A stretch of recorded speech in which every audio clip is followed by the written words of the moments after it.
Great, welcome everybody. Call the meeting of the planning board, May 26th. Wow. To order. He's Let's see, we'll take a roll call. First, we have John Harden, welcome. Thank you. Peter Morton, I'm here. Brian Fry, Here. Sarah Creighton, here. and Gordon Brewster's out getting a glass of water.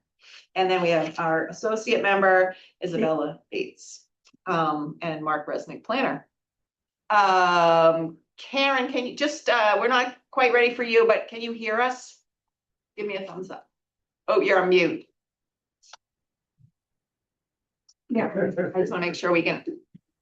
Okay. I figured I'd just sit in the beginning of the meeting and then Great. be And you can here be whenever you're ready. Good, thank you. Mhm.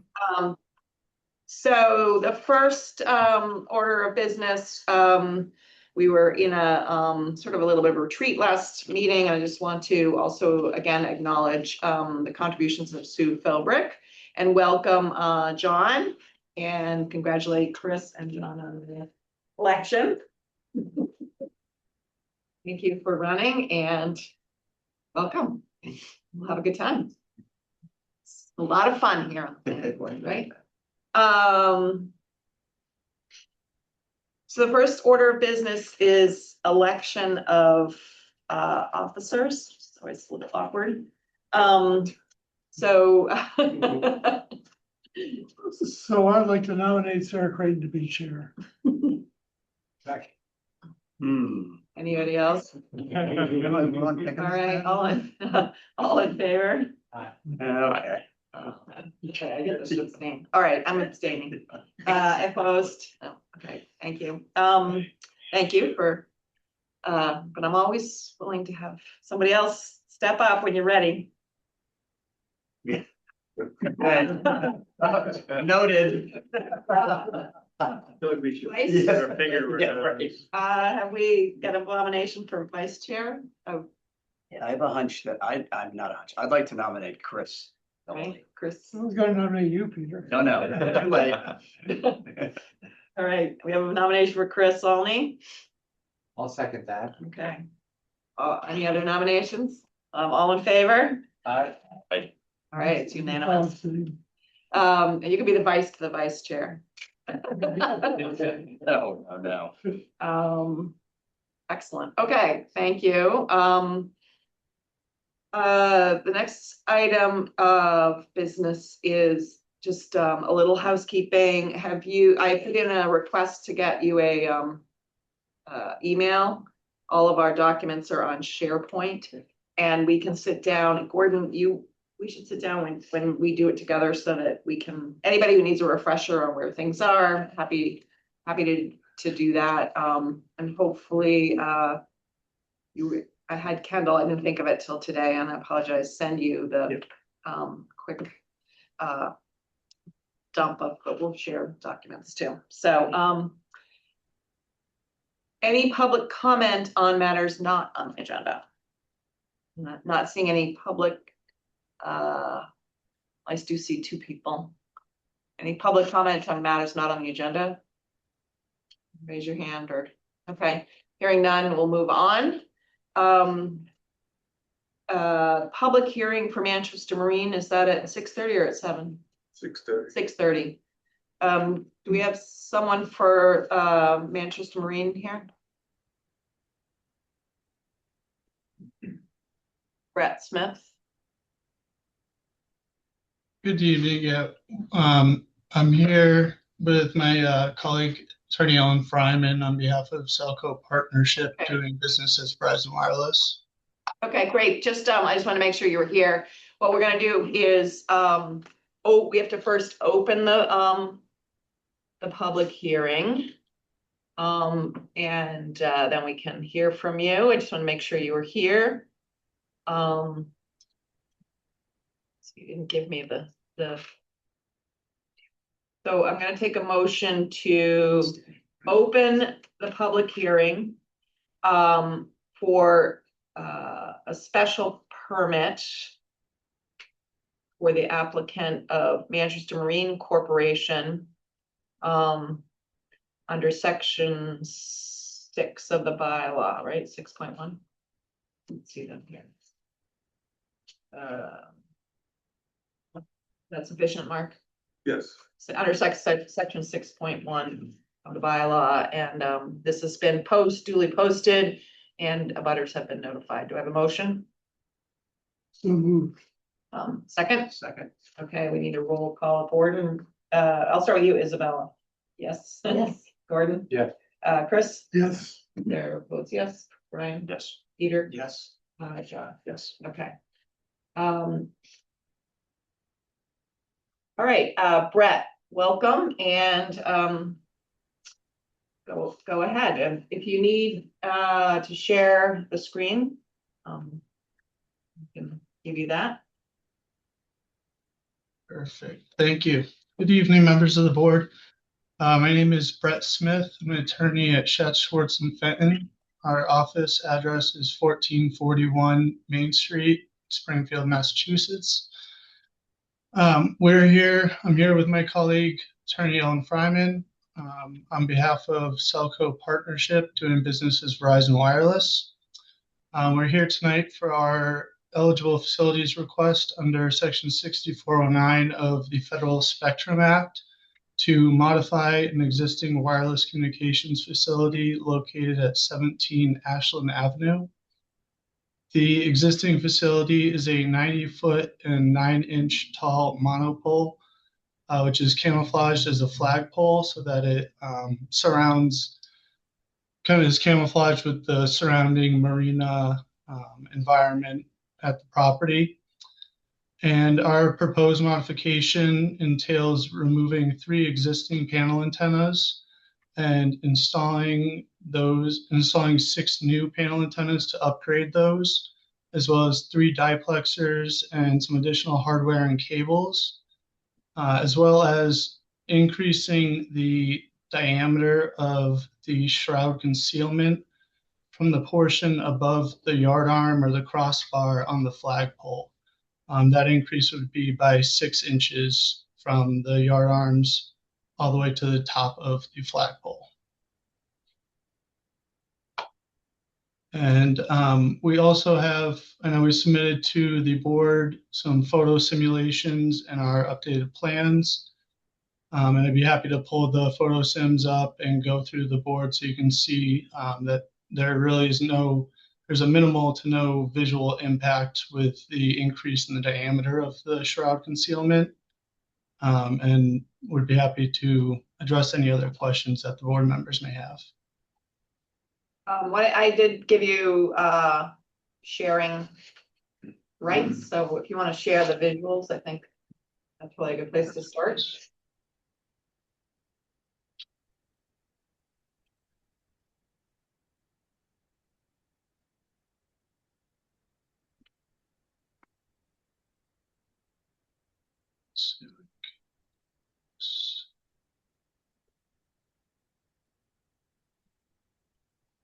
Can you see that?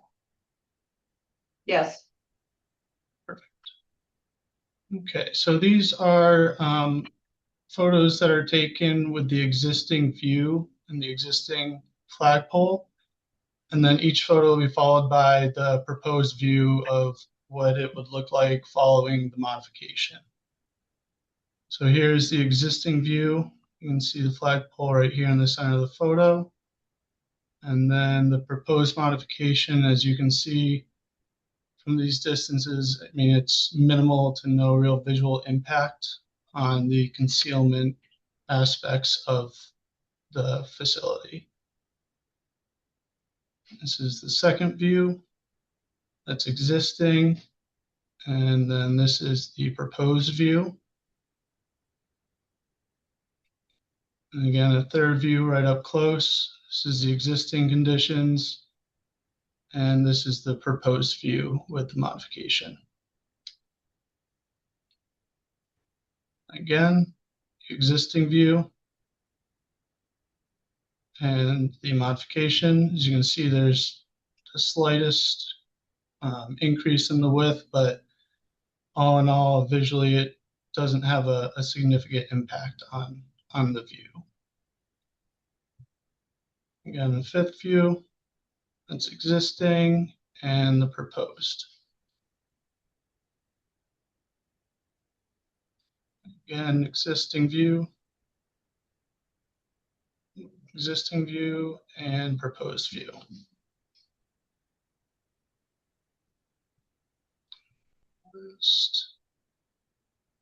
Existing and proposed. I believe this is the last view. You can see it here in the distance in the center of the photo. That's existing. And that would be the proposed view with the modification. And those are all of the views. If you'd like to see any of the specific photos, again, I'd be happy to scroll back and address any of them.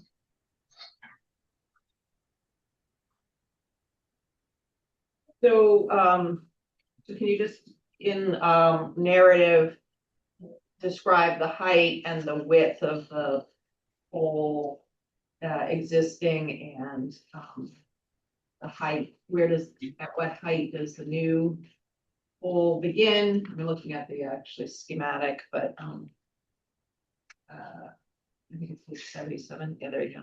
You want to make that a little bigger? I think that'd be helpful. Yeah. So the increase would begin right above the yard arms or the cross pole here. Roughly about 58 feet above ground level. And it would be a continuous width. So all of the space above the yard arms would be a continuous diameter of the extended diameter by 6 inches. And the existing diameter is what? The existing diameter is 2 feet, and the proposed would be 2 feet 6 inches. Okay, and the height will not change, is that correct? Correct. And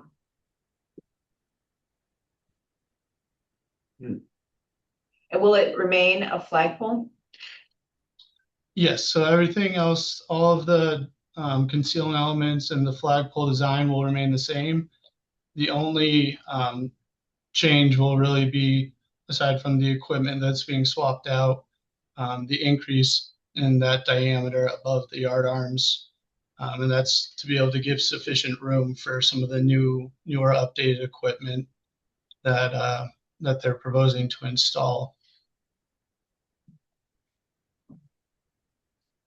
And Mark, this was originally permitted when? Originally permitted, I think, in 2005. Yeah. And then it received an update in 2011, 14. Okay. They increased the height of the pole by 10 feet. Who knew? In 14. Yeah, that was. Okay. So it was increased by 10 feet in. 10 feet up. 10 feet, Yes. okay. I had emailed those, or they're in the folder. Those two approvals.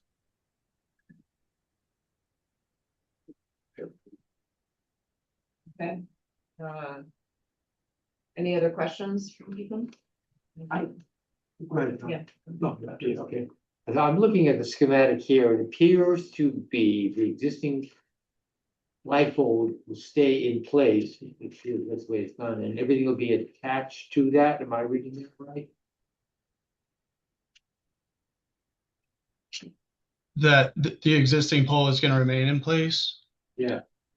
Correct. Yeah, so it's just going to be basically expanding the shroud concealment that'll go over this top portion of it, but everything else below and the pole itself will remain.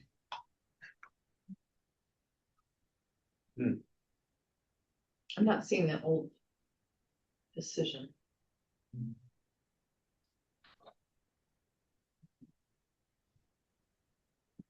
I'm just wondering what conditions were on the prior.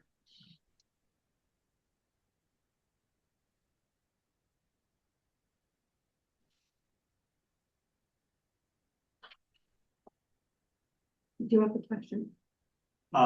Does it actually function as a flagpole as well? Can flags be on it? Yes, I think so. I'm not sure. Oh, the flag definitely flies on it now. Does it? Yeah.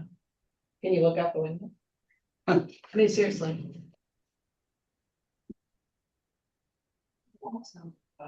It's right there. Yeah, there's a flag. right? Yeah. Flag? Yeah. And does it go all the way to the top? or- It's half-mast at the moment. Oh, Oh, wow. it's because Memorial Day? Memorial Day. the firefighter who died in. Oh, right. Um,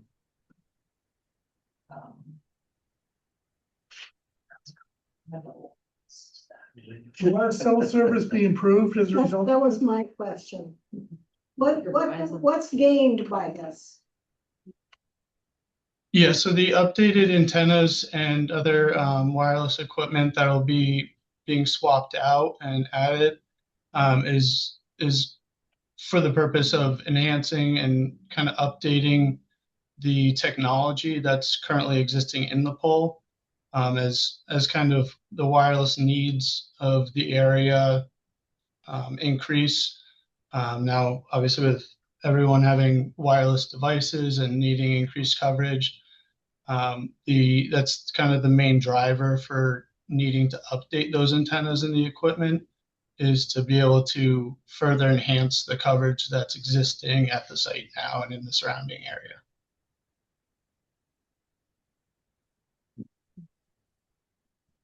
Okay, I did find the 2000 Yeah. decision. There were no conditions placed on it. So, is it possible to have the entire pole be the new diameter? I know there was conversation, because the way that this pole is set up, Verizon is not the owner of the pole.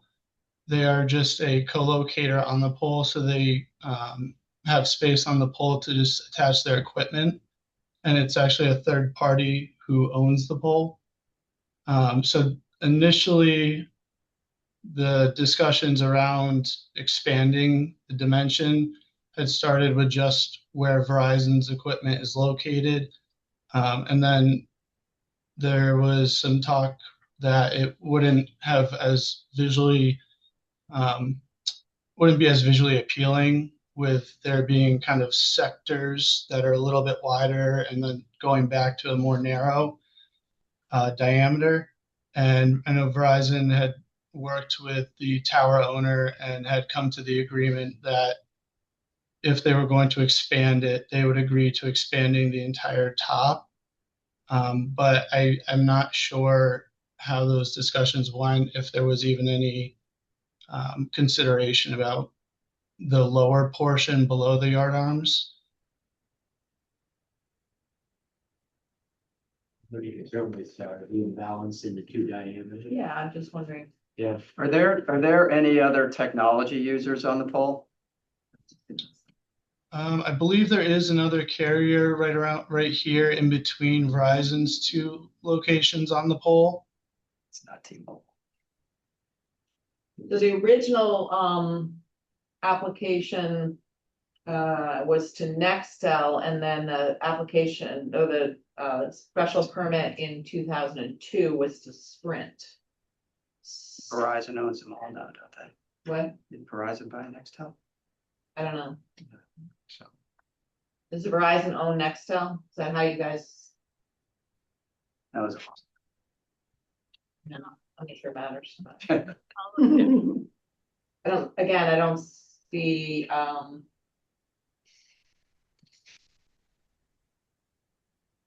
don't see any condition. This is Ellen Fireman. I looked it up. Sprint bought Nextel. Oh, okay. And you are asking for a waiver on the financial analysis portion of the special permit, correct? Correct, yeah, for the financial surety requirement. Well, there are two things. One is the financial analysis that would be sometimes required for a special permit. You didn't ask for that. I guess then the second is the financial surety because there's no disruption of the site, is that correct? Yeah, correct. And as far as any kind of removal costs, if the facility were to cease operations, those are typically conditions or requirements that the tower owner would take on. And as a co-locator here, Verizon is really only responsible for their equipment that's on the tower. And anything beyond like the remainder of the tower itself would be the responsibility of the tower owner. So in 2002, the board finds that that the financial surety is addressed by request for $10,000 bond for removal of the tower mediation landscape and $5,000 bond for the removal of the Sprint equipment. The board finds that $10,000, $5,000 are adequate financial surety. The financial surety on each case is a 30-year surety bond payable to the town of Manchester. So presumably that's still in place. We'd have to check. We have to check that.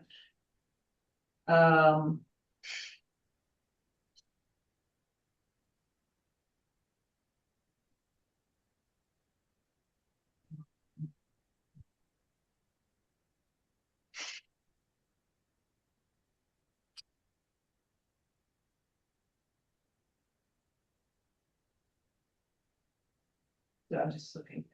And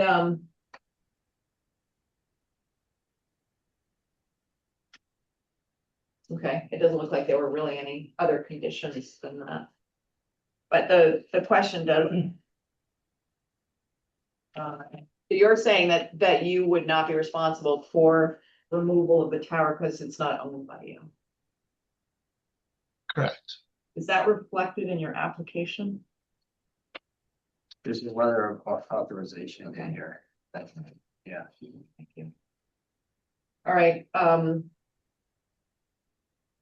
so it sounds like that's not even irrelevant, germane to the application. Yeah, pretty much, yes. Now, whether we should revisit the 10,000, if we have it, is it still sufficient after 25 years? Right.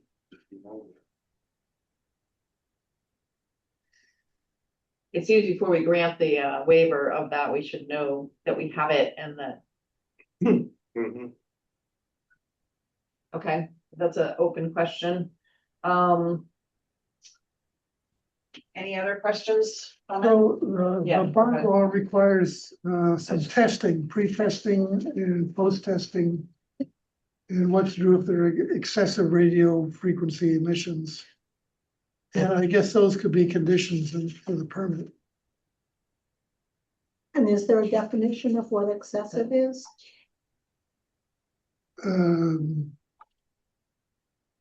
Applicable federal, state, and local regulations. So that's which section I'm in? This is section 8.1.3. It's on page 55 of the bylaw. Okay, so we do have a special permit for wireless devices as opposed to the section for general special permits. So the criteria are mitigated against potential negative impacts on visual quality, protect against potential damage to neighboring properties, financial surety to cover the cost of remediation or damage to the landscape upon the removal of the facility, testing and monitoring of radio frequency emissions in compliance with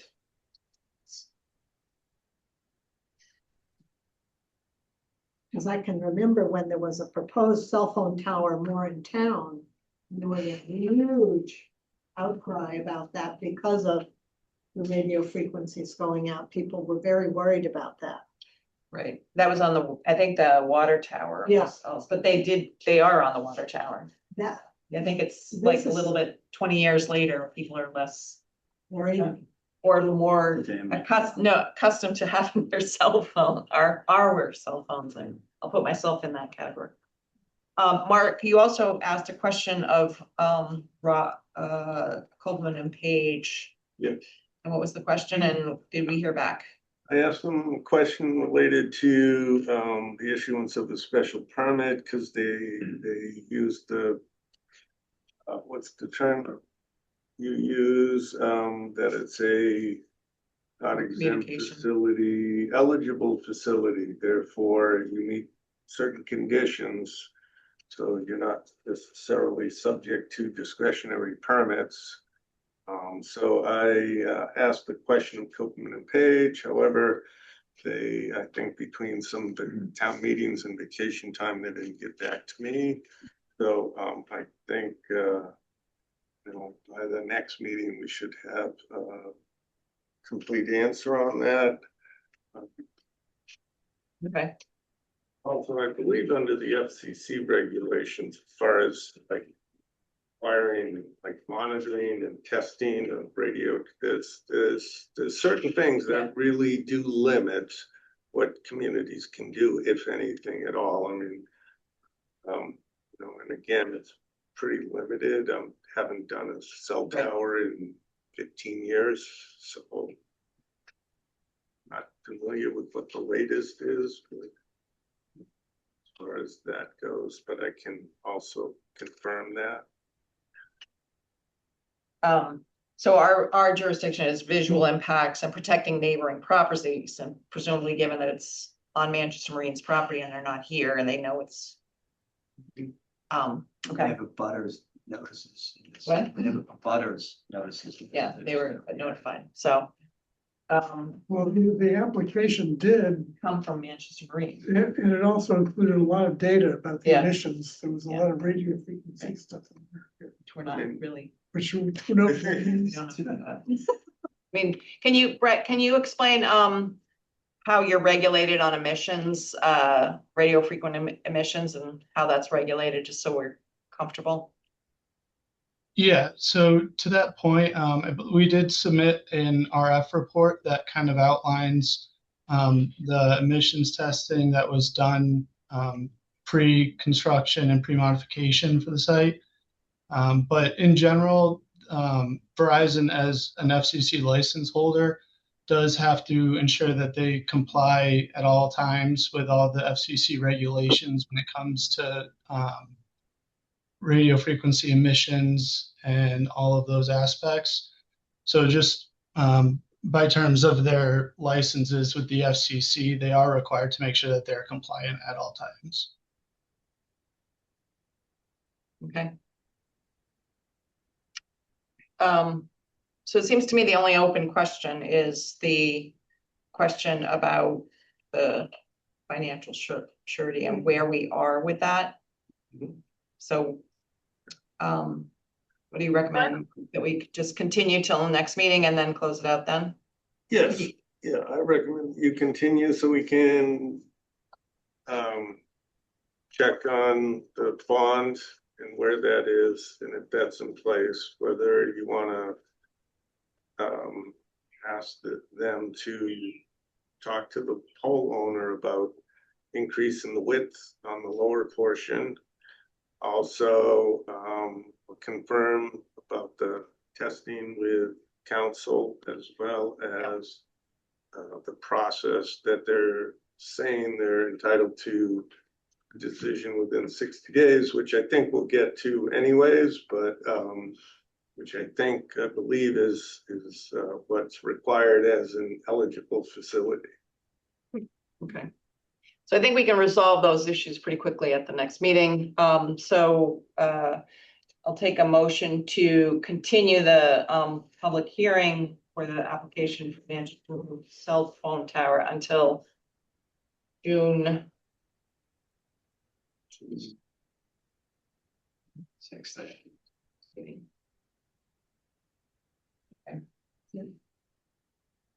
6:08. June 8th. Yeah.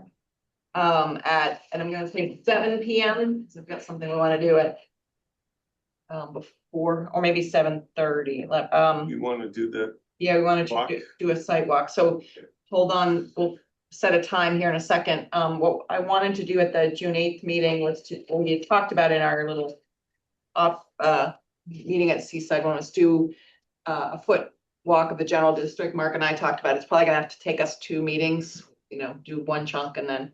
So if we could start at 6 on that night, if people, and I just want to get a sense for people. June 8th. June 8th, start at 6 and then come back here and start our public hearing for this matter at 7. I think we have maybe 2 other public hearings that night, but have those all been posted at 6 Hearings for that meeting have been posted. at 6:30? Okay. Maybe what we should do is do our walk at the end of the meeting. Nice. Twilight. What do you think? Can we, like, if we walk at 5:30 and just do this Yeah. kind of, like, Yeah. up Can to, people do 5:30? I don't know if that works out people. that gives us an hour. Yeah, okay, we'll start at We should 5:30. The walk down. That would be on June 8th. June 8th, and then we do have other public hearings posted at 6:30, so why don't we schedule you for 7:30? That way you're not waiting around. So June 8th, like a motion, does that work for you, folks? Okay, seeing nodding, thank you. So I'll take a motion to continue the public hearing on June 8th at 7:30. So moved. So moved. Second. Okay, I think we can just vote this, all in favor? Aye. Opposed, great. Okay, thank you very much. We will resolve those questions and Mark may be in touch with some questions about and encourage you to be in touch with the pole owner about whether or not the diameter can be modified. So Mark will be in touch with you. Okay. Thank you. Okay, Thank you. great. Thank you. Okay, great. Thank you. All right. Okay,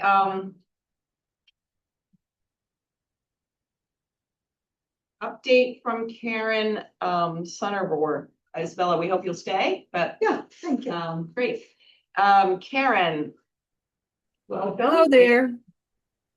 Give us, Okay. you want me to share, the new version, right? Yes, if you could share the new PowerPoint, and while you're doing that, I can kind of get started.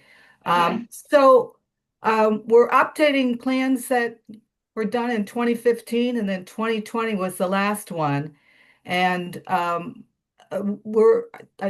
finished the first couple sections of the housing production plan, which I plan on just providing kind of key takeaways from that this evening. But besides going over that, which I plan to do expeditiously and get your input, I'd also like to have a conversation about next steps, particularly the public process that you want to go through, as well as a little bit from you on your thoughts about potential town-owned property that might be suitable for affordable housing. I know it's limited, but it is a required component of a housing production plan to offer some examples. And then any thoughts that you might have at this juncture on strategies to address the housing needs that we've kind of assimilated in the housing needs assessment. I do know that some congratulations are in order given your recent town meeting approvals. And one of the things that we certainly will do in the plan is to show the progress that has been made, including some strategies that were in the last plan that have in fact been implemented. So with that, why don't we just go, unless you have any questions, why don't we just start going through the brief presentation?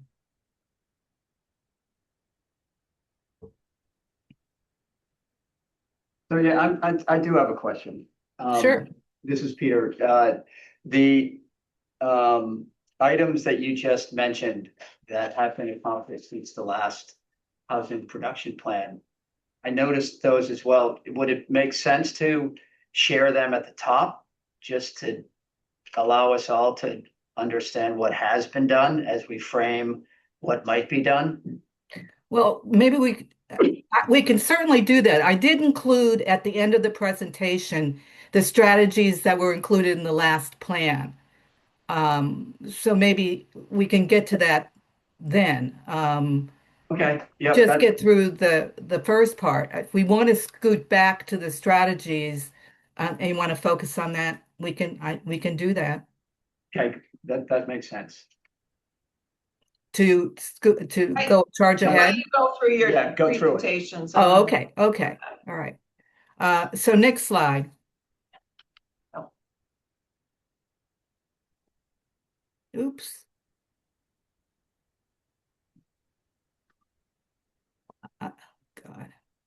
God. So this is just a brief slide on what is affordable housing, and this is based on the Chapter 40B definition. So there is that affordability threshold that we talk about all the time, about that 30% of income level, that if you're spending more on housing costs than that, you're by kind of traditional definition spending too much and have cost burdens. The Chapter 40B definition is you have to meet a number of requirements to be included in this subsidized housing inventory that counts towards that 10% affordability threshold, or annual housing production goals that we will talk just briefly about. And those requirements are that the unit has to be subsidized, either directly subsidized by some public entity or approved through a subsidizing agency. They have to be deed restricted, and we're talking about in perpetuity unless there's a good reason not to go through in perpetuity. They have to be affirmatively marketed, and they have to be affordable households earning at or below 80% of area median income. And the AMI limits were just recently reduced. And just to give you an idea, for a household of three, the limit now is $123,400. So they keep going up. So it's we're really talking about moderate income. Go to the next slide. Can I just stop on, I have two questions on this. Yeah. For comments. Sure. The first is of the 200 of the, 2,300 year-round housing units. But we know that we have a number of housing units, if I look at the assessor's database, that are not year-round. There are a Yep. lot of people who do not live here year-round who have a house. Yep. So we really don't have 2,300 year-round housing units. I don't know how many we have, but Well, there are based a on lot of people who own Yeah. homes who are not residents. Well, it has to be based on census data. It has to be based on the decennial census. Everything stems from that. So whatever figure they came up with, we have to go with. It's not like you can, argue with it. Okay. This is the census count that we're stuck with. And the next count will be when the 2030 figures are released. Okay, so 2293 is census data and not the number of assessed housing units. Is that right? So if I were to look at the number of housing Well, units the assessor has, it might be 2,500. Yeah, and we have some information on, assessments by property type. But no, this is a definite US Census figure. Sarah, are you thinking people who have a primary residence in Florida for Florida. tax reasons? Yeah, and they live here 5.5 months a year. And there's Yeah, but this is the count of the actual number of units, regardless of how they're occupied. so I guess my point It's- is, no, it's she's saying based- it's not, it's the number of people who fill out a census that say that they live in a unit and are resident here. Yeah, it's really based on, the total number of units minus those units that have been identified as occasional for recreational purposes. And so that's the figure that comes out. Okay. there is a subtraction there, people who have basically said that they don't live in the units year round. If they're lying, that's a problem, That's but different. what can we do? But in Um, any case, we're in worse shape probably than, because that would only mean we have more units and less affordable. Well, or the Percentage flip, I was thinking that the denominator, if you're, I don't know what it does to our Yeah. numbers. It just, it's because, but it's, okay, so it's year-round housing units as opposed, so the number of People who. housing units in Manchester is higher than that. Census here. Yeah. Means that they declare their residency Residency. here. Right, okay. And then, so we have, we have the, you have the gap of 114 units to meet the 10% state target mhm. without considering future growth. Just, I think you are aware there are a couple proposed projects that would take you way over the 10% level if they do in fact come through. And just also to point out on the SHI that almost all the units are rentals, mostly for seniors, and most do involve the housing authority. Okay. The question. So next slide, just to go over housing production Wait, plan. John had a, Sorry, go ahead. sorry, Karen, can I ask a quick question? Sure. We added 5 units from whenever, 2020. yeah, okay. No, So- actually 2015 to 2020, that's what this is, right? 2016 to 2020. Or is this current? This is the most current list Okay, from so the, 2020. and the 115 units was actually what was included in the 2020 housing production plan. So I guess my question just was, where were those 5 units added? Were they affordable units as part of a larger project? Were they added strictly as straight affordable units? They haven't been added. The not been. 115 units were part of the plan in 2020. So Um, it so says there- up from 110. Oh, up from, oh, that was before 2020. Yeah, This is 2015. I think. And I'll tell you the truth, I'd have to go back to, I'd have to go back to the, It's not because the units weren't affirmatively marketed, So is this from 15 to 2020? which is 15. gonna be, I think we can do that. I just provided a comparison of like back in 2015, you had 110. 2020, you had 115. 2025, 26, you have 115. Okay, Okay. all right, we'll go on and then we can come back. Yeah, sure. So we went through this before in the last meeting, but basically, based on housing production program guidelines from the state, in order to submit a plan for housing production and to get approval of the units, you have to have a plan that meets all the requirements of the state, and you have to show the production of 0.5% of the year-round housing count in order to get what's called certification or safe harbor, and that's 11 units for Manchester.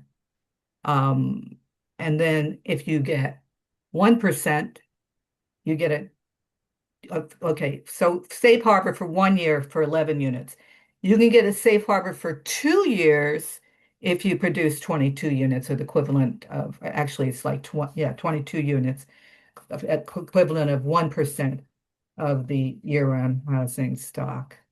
And that's just kind of the basic incentive for communities, besides good planning and having a roadmap for housing, an incentive to be able to, if you have safe harbor, for the ZBA to deny a comprehensive permit application it deems inappropriate without the developer's ability to appeal that decision.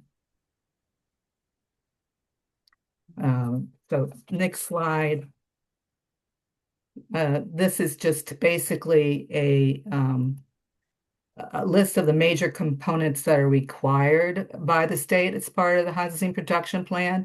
Executive summary, comprehensive housing needs assessment. We're kind of there on those pieces. And then the next section that we'll be preparing is updating that the challenges for creating affordable housing. And then the actual annual housing production goals over the next 5 years, and then the housing strategies to address those goals and the needs that have been identified in the housing needs assessment.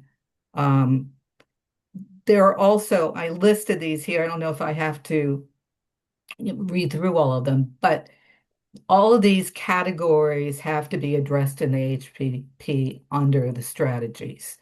We have done that in the past, but we still have to, when we get to the next sections on the goals and strategies, we're going to have to make sure we pick the checklist of all these categories.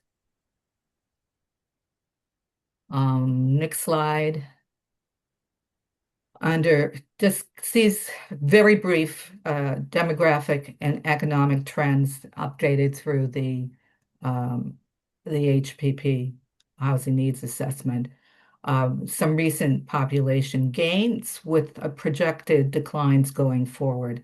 After 1980, as you know, there were some declines in population, and based on the 2024 census figure, the population total is really back up to the 1980 level, about 5,400 residents. They're expected after a period to decline again to like 4,900 by 2030 and lower than that 2040 and 2050. Not surprising is the continued trend towards losing younger residents and gaining older ones, which is also predicted to continue. Just to give you some idea, those under 18 decreased by 23% between 1980 and 2024. And that's in the context of the total population decreasing by only 1%. Those 65 and older, though, increased by 141% during that period, which kind of gives you a glimpse of some of the real demographic shifts that are continuing to happen. Increase in family households to 75% of all households in 2024. Very high median income of $206,369. I mean, Manchester's always had among the highest incomes in the state, but this actually even surprised me a little bit. Just to give you some other context, the county's median income was 103,000, and the state's was almost 105,000. And in 2010, Manchester's 105,000. So we're talking about doubling in a decade and a half. So I did have a 65%. question about that in your report. Yeah. But it's not, you haven't done an inflation adjusted. All these figures are adjusted by inflation. The census figures are adjusted by inflation. Okay, those are. It says on the chart, top of the chart, the inflation adjusted figures. Okay. And then the other question I had, because when I was on the school committee, we did we used the UMass, we had to use the UMass data, and it didn't come to fruition. If you look back at our last housing production plan, or maybe the one, did we do one before that, or was last? Okay. No, we did one before that last one, yeah. Okay, was the same prediction that we would by now be decreasing, and so that's the first question. Then if our population is going to decrease for whatever reasons UMass thinks it's going to decrease, yeah, and the production plan says we're gonna add 100 units.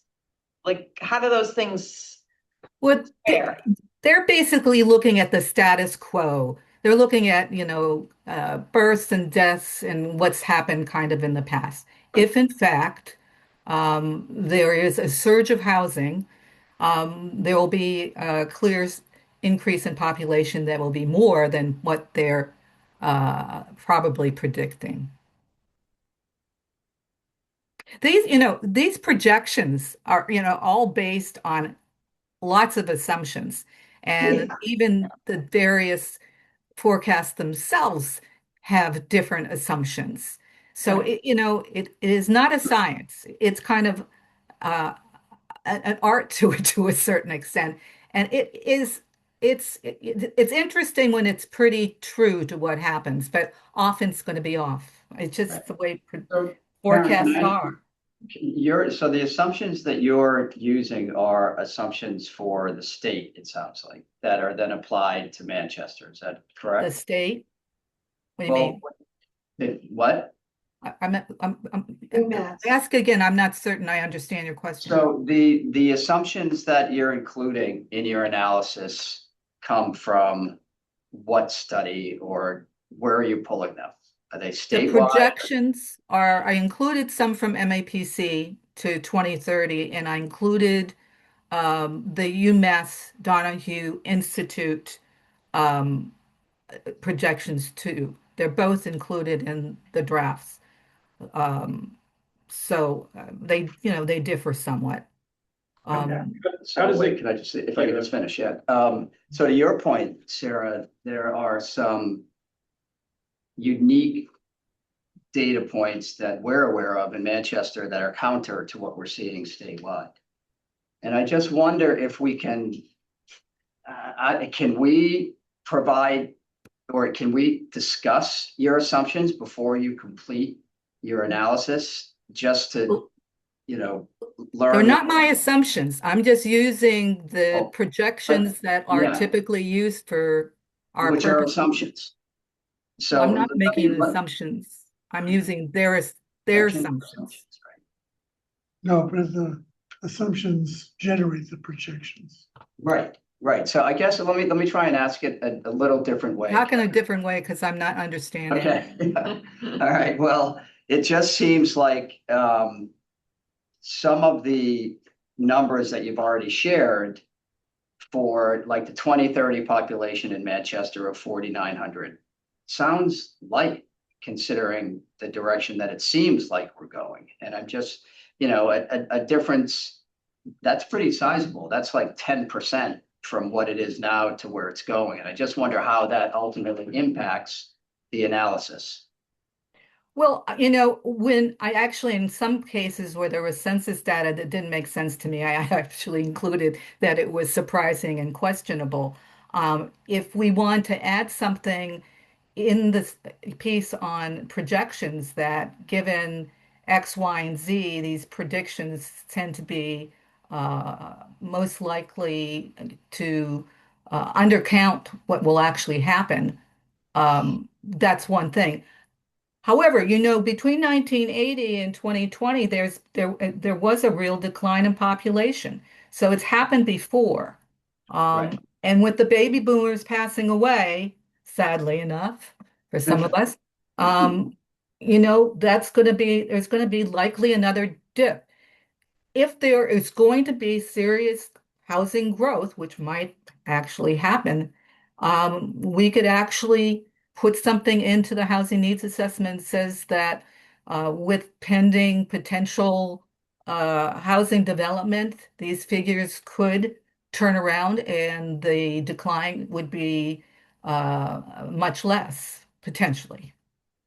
If you feel like that would be helpful, we can do that. Okay. What do you think? Also, I know we all are gonna have a lot of comments that we can also funnel to Mark. On. Oh, please. A bunch of picky things. So, Please. Mark, John has another question. We have time tonight to delve into this, so hopefully. I was just Good. gonna suggest that it would be useful if we were able to compare population growth, either, historically or projected for Manchester relative to something like the growth of the state. Mhm. Because then we would have an idea, well, gosh, the state's growing in population, but we're decreasing population.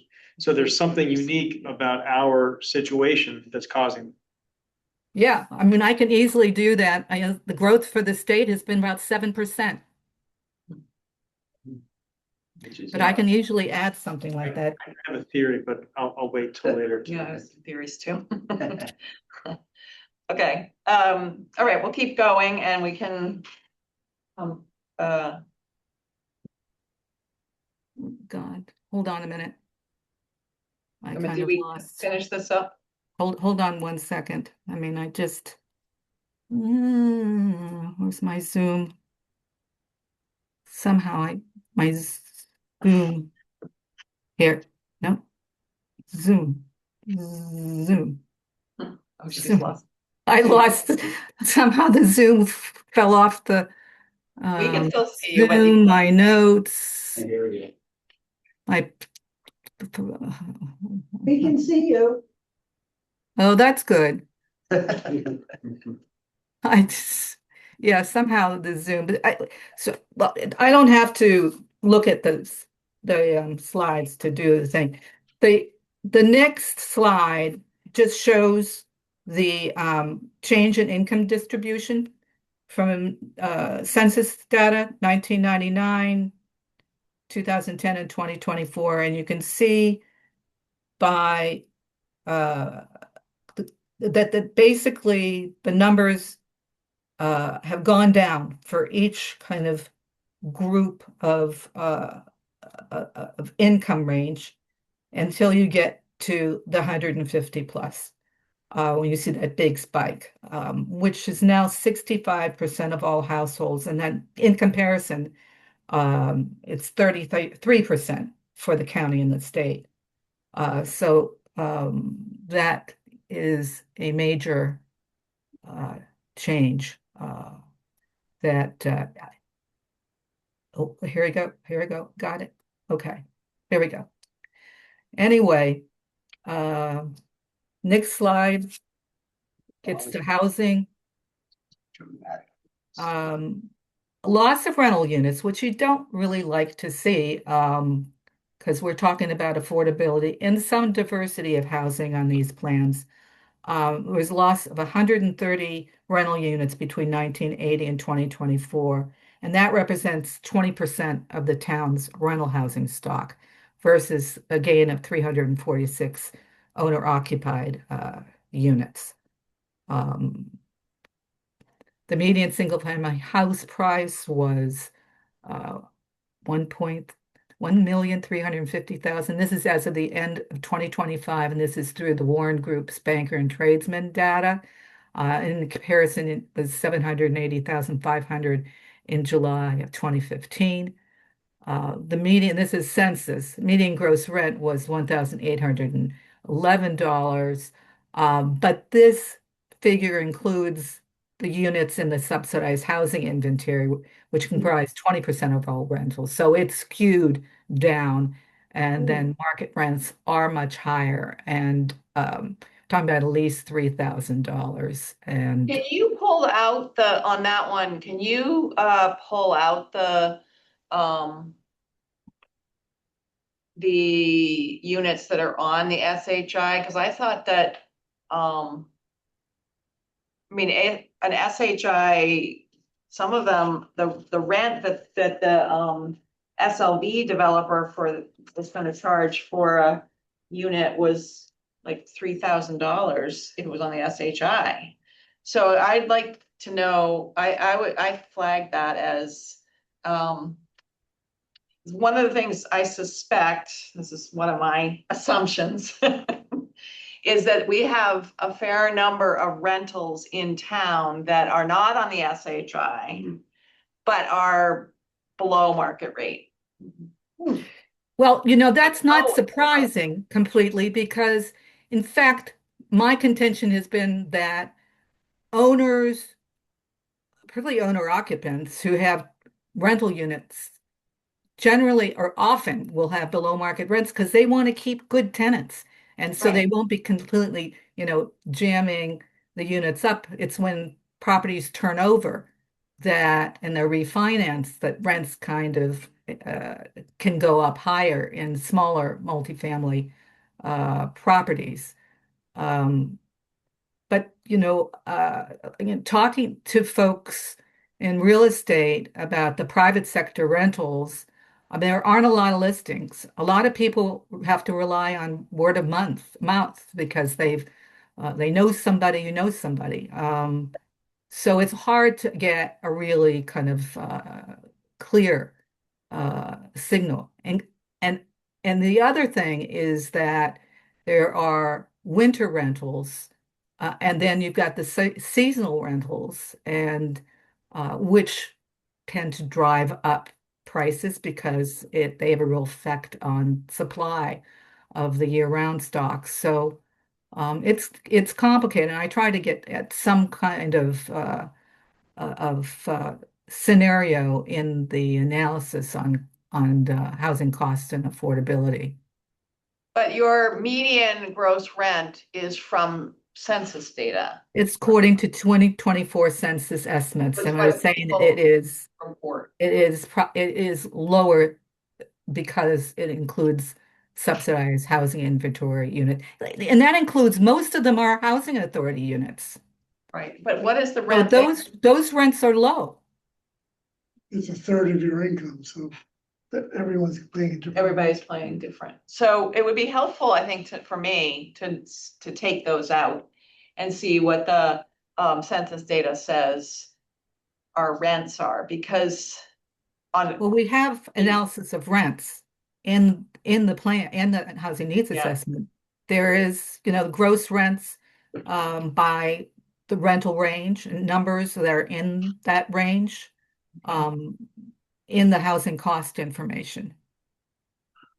sometimes I just worry that if by getting a whole, that if you put things on the SHI, the rents will go up it will raise then, 5 years later, we're gonna see if we add our 11 units per year at, the SLV's rate of that median's gonna go higher. So I think the issue is that when a property goes on the SHI, through the 40B process. Yeah, All the units count as affordable. no, I know. Even only 20% of them are actually affordable. I know, but even those that are affordable, They're not- big A affordable, They're not 3,000 a month, they're like that's, 20, I think that's no, what they're he's, 2,100 for a two. Something like that. 3,000 for the market rate, maybe even more. I think he was gonna charge him, So, whatever. Chris, that's correct, that if SLV builds their project, all of their units count, even though Yes. only 20%. That's right. Yeah, How does that? Yes. That's what the 40B law says. It's stupid, but that's what. right. So it doesn't really, it helps housing production, but not affordable. You just get a Right. piece. Right. But I gotta say that 20% of all rentals on the SHI mostly aren't big 40Bs. They're housing authority units. With some exceptions. There's some off-site units, small developments. So those rents tend to be low. Sorry, can I ask one follow-up to that Sure. about SLV? Say they add, I forget what it was, 100 something. That increases the total number of units in our town. Therefore, the 10%, We need it. Would meet, So- would meet the 10%. we need it, but our just adding their units would increase the total number of our units, but because there's enough, it would meet it. It would get us to the safe harbor. Mhm. But I'm trying to suggest here. The average unit rate would be. Well, if So this is an issue that the Affordable Housing Trust is grappling with. Yeah. Which is affordable with a capital A versus Right. affordable. Right, And but it's still there. capital A affordability isn't solving our problem. Right. So then the average rental rate SHI rental rate would be totally skewed when if SLB comes online. Sure, yes, it would be, well, yes, the SHI units would seem to have very high rents. Well, yeah, well, they're going to include, 75% will be market units. Yeah, And you're going to get credit for all of them, but only 25% will be actually affordable. And that was a state policy to try to get small towns to provide carrots for small towns to do multifamily rental housing. I mean, Yeah, that was the purpose of it. and the capital A affordable at 80% AMI, those rents are pretty high, They are. as opposed to 60% or 50% of AMI, which Yes. is typical. Yes. That's right. So,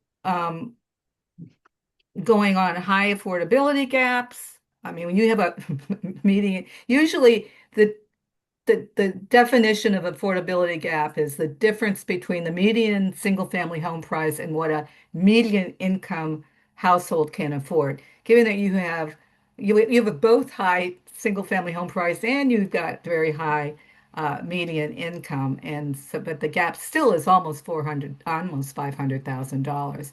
If you look at those just at the AMI, the 80% of AMI level, the gap doubles to over $800,000. It becomes uh, very extreme. And then cost burdens, these are households that are spending more than 30% of their income on housing costs. And that includes 74% of those with incomes at or below 80% AMI limits. And it also includes 39% that have severe cost burdens and that they are spending at least half, not more, of their income on housing costs, whether it be for rental or for ownership. So if our population has an increasing or has increased and it's 65 plus. 65 and Fixed over, income therefore, what? fixed income. Right, so our senior population tends to have lower earned income, Sure, but may have assets that's right. other places, one of which Right. might be the house. So it's that affordability gap may be artificially large because of our demographic. So if our demographic was growing a lot in the 40 to 60 age bracket, that's your biggest earning years typically. And Right. so I think our affordability gap might be artificially low. I mean, it's hard to know, but it seems like and maybe you have this elsewhere that I didn't delve deeply enough into by age of resident. We do have median incomes by age range in the plan. And obviously those on fixed incomes have a significantly lower median than those in the prime of their working life. So those figures are included, and there's some more income data by age range in the plan. And there's also kind of cost burden information by types of households in the plan, in the needs assessment too.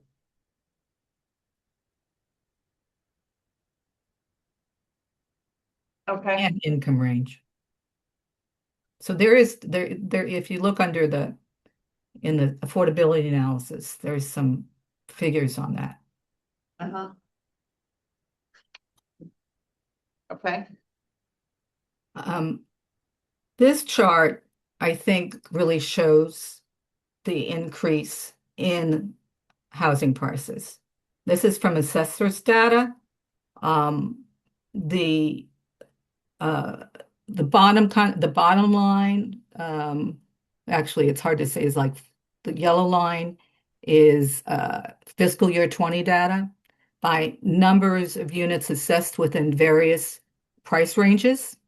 And the top one, because like this big curve at the end, that's fiscal year 26. So you see the accumulation of units in various ranges go from kind of a high level of between 500 and 800,000 to the number is going up past the million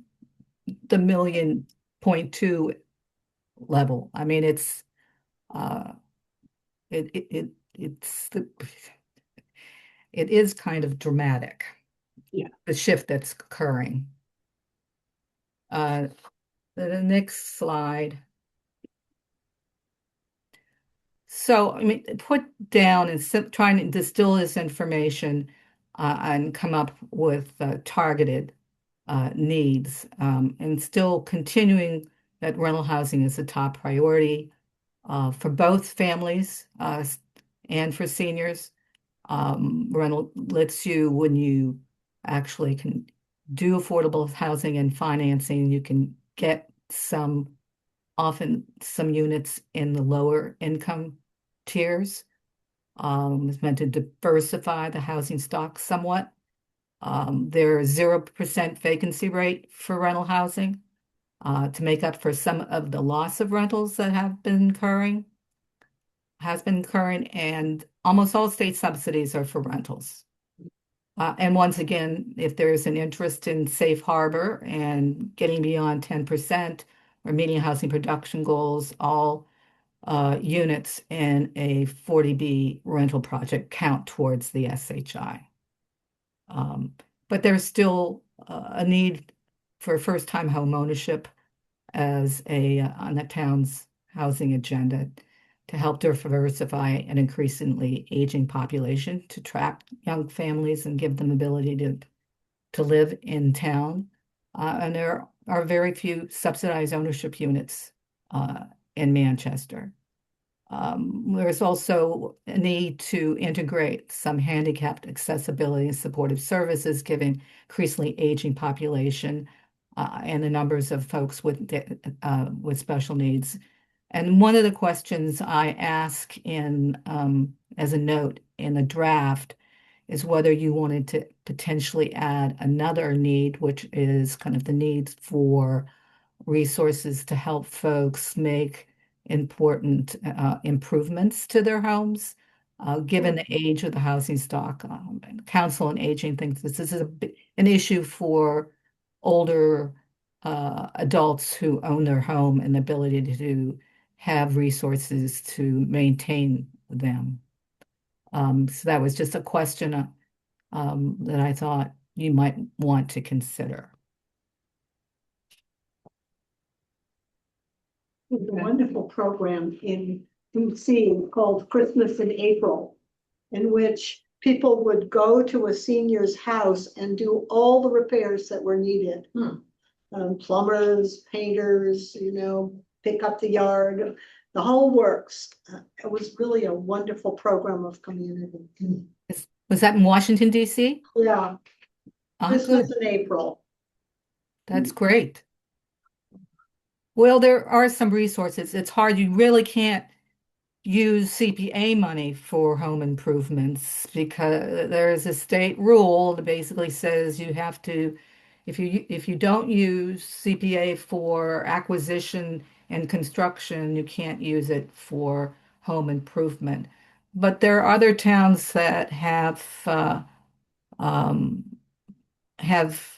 found ways to support small grant programs, and that type of thing.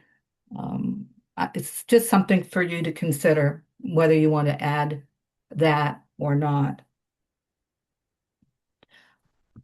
The next slides, I just listed the ones that we had in the last HPP. Obviously you've already established an affordable housing trust fund, just a matter of capitalizing it, securing sufficient professional support. We asked for, we talked about a part-time person potentially, and ongoing community education, which is kind of a no-brainer about any kind of housing initiative the town would want to pursue. Next slide is just give you an idea. Next slide is It's It 14 doesn't and change, 14. yeah. yeah, relates to zoning. Well, this one, Can I- this version doesn't see what the other Can you, version. no. No, hold on. Let me see what the other version is. Well, I can just, while you're trying to find it, the zoning The one you strategies. sent me didn't, only had 14 slides, so. Well, this was slide number 12. uh, Slide number 12 had, I see it in the folder. yeah, um,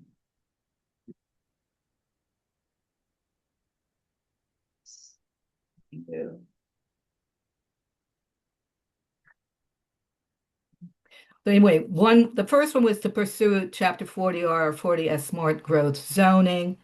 Given that you've been going through, you're going toward, you went through the MBTA. Sorry. We sure did.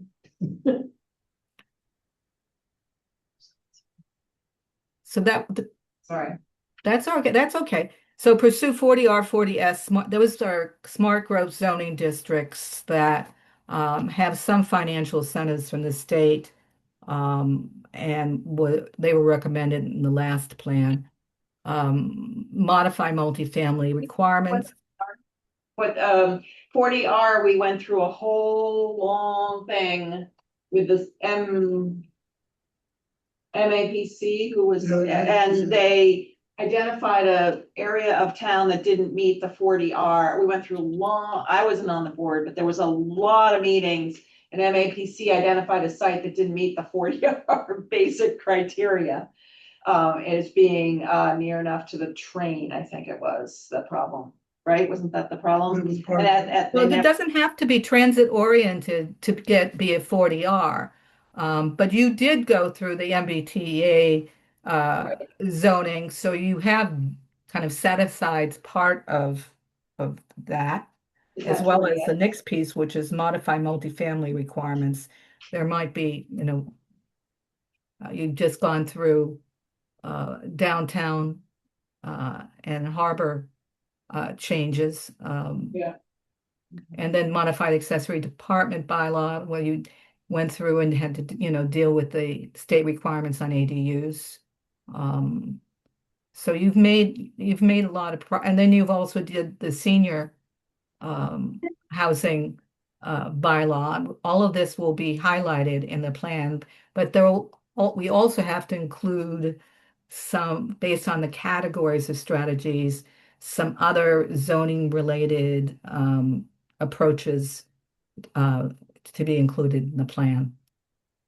So none of those to date have, by your numbers, added units on the SHI. Not yet. have a requirement, some of them are a requirement if you have over a threshold, your 5th unit, your 10th unit has to be big A affordable, but the applicants heretofore have stopped short of doing that. We can talk about why, but we've done those zoning strategies and we don't have any results if the metric is solely numbers of units on the SHI.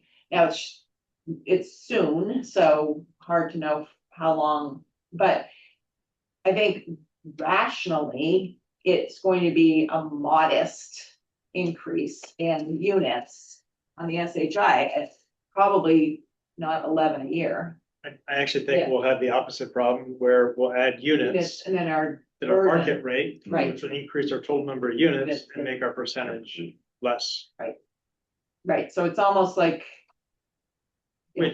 which is partly, I mean, it was, I think, a result of the way that we went about the 3A zoning, for example, trying to encourage small projects that can fit in these small lots, right? It's, So they had to be within a mile of or a half Yeah. mile, right? Yeah. So, but it's then hard to get 5 units right, and get that Yeah. one affordable. right, yeah.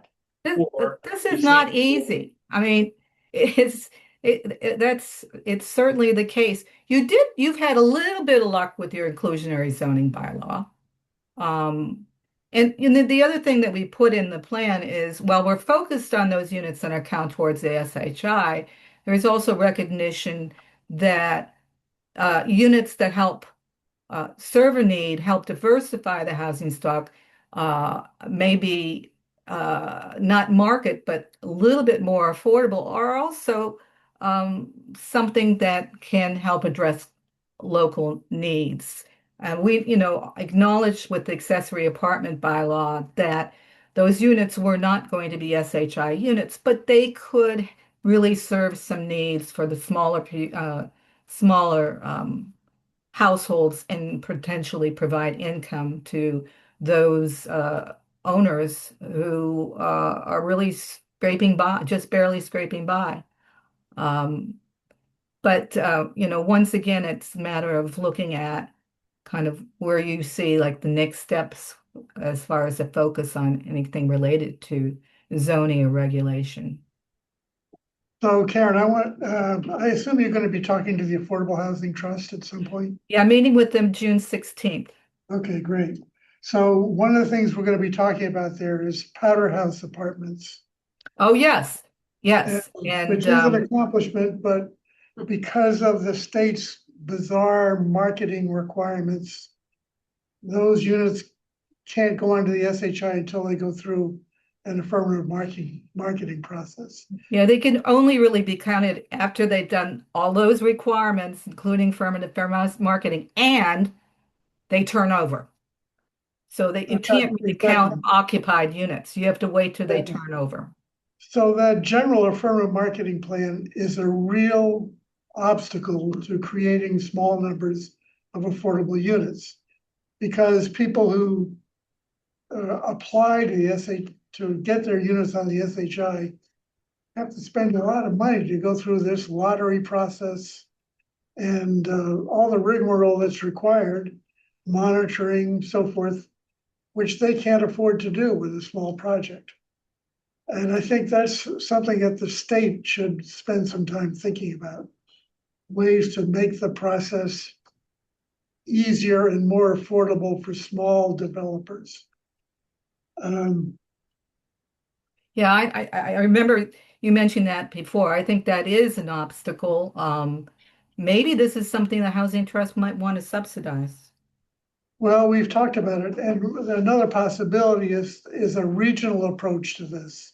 Yeah, Where some regional agency, which might Yeah. already Yeah. exist, could that has develop. happened in certain places. They have a ready renters list or a ready buyers list, and it's been done on a regional basis. So, We can add that to the plan. I mean, that makes sense to me.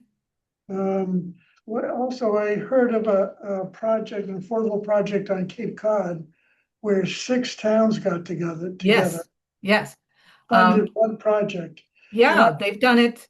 And Dennis had a project, Orleans had a couple projects, Cape Cod Village, and towns, actually, numbers of towns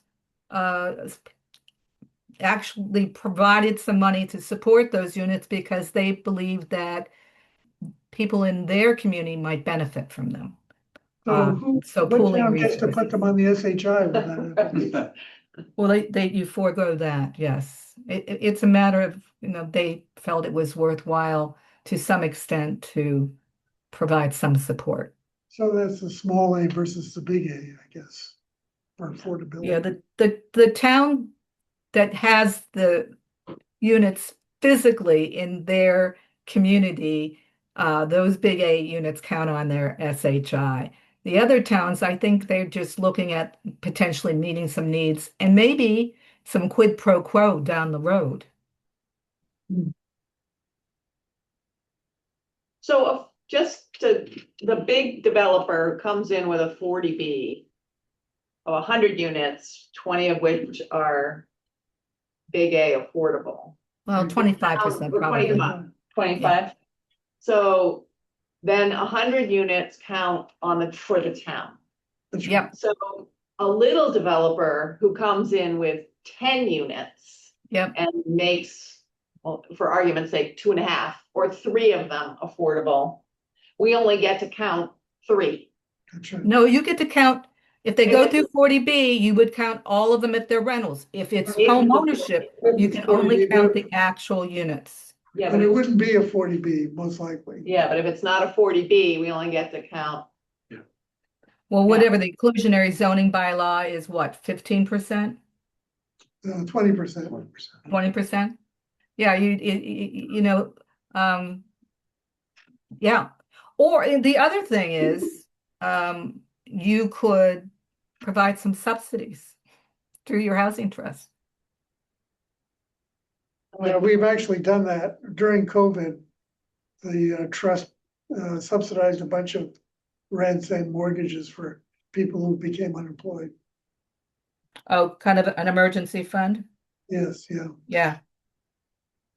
It doesn't help us get on the No. SHI, which seems to be the only metric. Well, it shouldn't be the, I I know. mean, the thing is, the small A is more important than the big I A. agree, but So one issue is that the people, like you want mission-driven folks to come in and develop these projects, right? Yes, In yes. fact, if you could get someone to come in and do 100 units and they're all affordable because that's their mission, Yes, that's the best case. that's absolutely right. And you can get down to those lower income tiers, the 60%, the 50%, and even the 30% But then level. those same folks aren't doing 3 units here, 2 No. units there, because it doesn't work. well, that's like Harbor Light, Right. we can't. Right, Yeah, right, But- right. I wonder, I do remember some conversations in which they function with the state by how many units they manage. It's not actually how many units they own, but how many units they manage for their affordability process. So I wonder if someone like Harbor Light or North Shore CDC, for example, they own now Powder House. Powder House, and they're looking for more units because it's tough for them to manage one project. Right, They want to manage 20 units in a town. Sure. right. Yeah. right. Could we convince them, like, let's say there's a person who owns like a place where my dad used to live where there's 3 units. They're all condos, by the way, so it's not easy. But if you could convince one of those owners to let CDC manage their unit so that we could count it as an affordable unit, takes the burden off the owner. You couldn't count it unless, if the units were occupied and they were just taking over units, that's not going to count. You got to do all those things, deed restricting, affirmative marketing, and they can't be occupied. Would the CDC be willing, would North Shore CDC be willing to do that for each little units across the town? No. Seems like a lot of work. No, you could do a scattered site development though, we could do Yeah. a bunch of sites. Yeah, They could be put together for financing and done that way.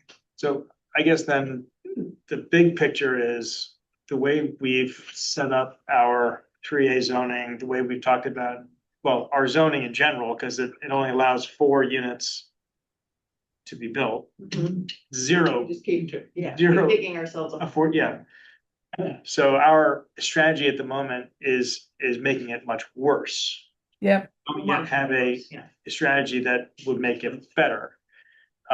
Unless we would convince someone like the SLV to do all affordable or all senior. I think the all senior thing actually, It'd be on the SHI though. Yeah. That would be deeded. so it's a mission driven developer that we'd have to seek in order to do that. Sure, which is what the trust has been trying to do for 15 years. It seems to me like that the bar that the state has set is so high It's counterproductive. for the, in terms of number of units for the town, and then the procedural barriers, both of those barriers are so high that the marginal increases of homes, an ADU here, a 3-lot, you know, 3 in the chod or whatever. We're just kind of, it's like death by 1,000 paper cuts, but even if all of those 3 units were mission driven, it was easy to get that 5th one on the SHI. It's still, the burden is so high that it's almost feels impossible. I mean, It takes a meaningful a big project. it I takes a think big, that's the only way to do That's it. the only That's option. what's The only way happening. you're gonna get. that's what, That's not It's happening. A lot of Okay. communities have these 250 unit, right, large projects in their community. That help them get to that, because they count all right, that big number, That's right. that helps them get That's to right. that numbers. And right. So, I mean, let's just talk briefly about, I know there's limited town-owned property, but uh, can we just have a brief conversation? Because if you had some town-owned property of some size, you can do an RFP, you could potentially get a mission-driven developer to come and do the project and have it all the units count, but all the units to be affordable. I mean, I think that's what the Affordable Housing Trust has been thinking and Yeah. thinking and looking Yeah. and, Ideally, that would be I a mean, good thing. The trouble is the town is trying to relocate the DPW and the fire department and the police department. And so every piece of land that's at all buildable is being looked at for those things. And it's very hard, maybe the DPW moves and we can get hold of that site, but then maybe they want that for the fire department. I mean, It's like it's a just a shell game. free for all, yeah. Yeah, it doesn't make it any easier, huh? There are a couple of possibilities, and one of them was a development site from 30 years ago, which fell through but might come back. And it's a piece of town-owned land underneath a water tower, essentially, which could accommodate 40, 50 units. So maybe that's worth really pursuing. The other possibility is the town is pursuing a senior center on a condominium arrangement with the Masons.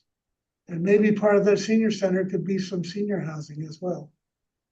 Everyone poo-poos it, says it's gonna be too hard, but guess what? Everything we're gonna do is gonna be too hard, so. the other property would be the Housing Authority property at Yeah. on Main Street, what's that called? Newport Park. Yeah. It's about an acre plus, Yeah, and some of that development could be redeveloped. Yeah. New building, yeah. then you remove some of the older buildings and build a I need a second. functional housing authority to make that happen, and now maybe we do. Looking But that better. is- yeah. I don't know. Yeah. Well, The, some plains is- housing is- authorities have done redevelopment work. There are models out there. It's not like it's easy, but But there was an RFP put out, wasn't there, that Twice. twice so at least in terms of strategies, we've put out an RFP twice to try to redevelop those. I think at the time, the housing authority wasn't Wasn't excited really about cooperative. They weren't a good partner. And it was a very ambitious RFP. It was ambitious. It didn't really focus on one particular development and a certain project. Yeah. It You might was wanna take another We're look. trying to get the scale, big enough scale to attract a big developer. So, Yeah, but at least we have 3 properties you can Yeah. write about. And the 4th, John just mentioned the 4th, which is a small property, but, what's it called again? Plains, it's Oh, actually, not the Plains, it's actually bigger. yeah. what's it called? Plains is really tight. The Housing Authority has the 3rd property unloading. Oh, Oh, the plains. space. which Okay. could be redeveloped or added some units to. It's rather small, it's on septic, but that might be, and then we are looking at a property owned by our company. So it's not town owned, but it's, utility owned property, so. Okay, we'll be talking and to the back on Housing this Trust slide. about this stuff too. The building inspector does have, when Peter and I met with him, he said there'd been 11, didn't he say 11 new accessory dwelling unit applications since we modified the, I think it was that many. Anyway, he said that Oh, he was good. There's So been a number. a number of them. I thought it was more like 7. No, it's more than 2. It's more than. Less than 11. Well, there was never going to be a big wave, but it's good to see that something's happening. Okay, We are, I mean, I've had a number of people come in and talk to me about it, so there's some other Good. ones in the works as well. Good. Maybe just look at the last couple of slides. Development strategy, we, pursue mixed use TOD, you've kind of done, goes down, we have to include something on public property, which we just discussed, and support small scale infill development conversions, we can talk a little bit about. And then next slide is next steps.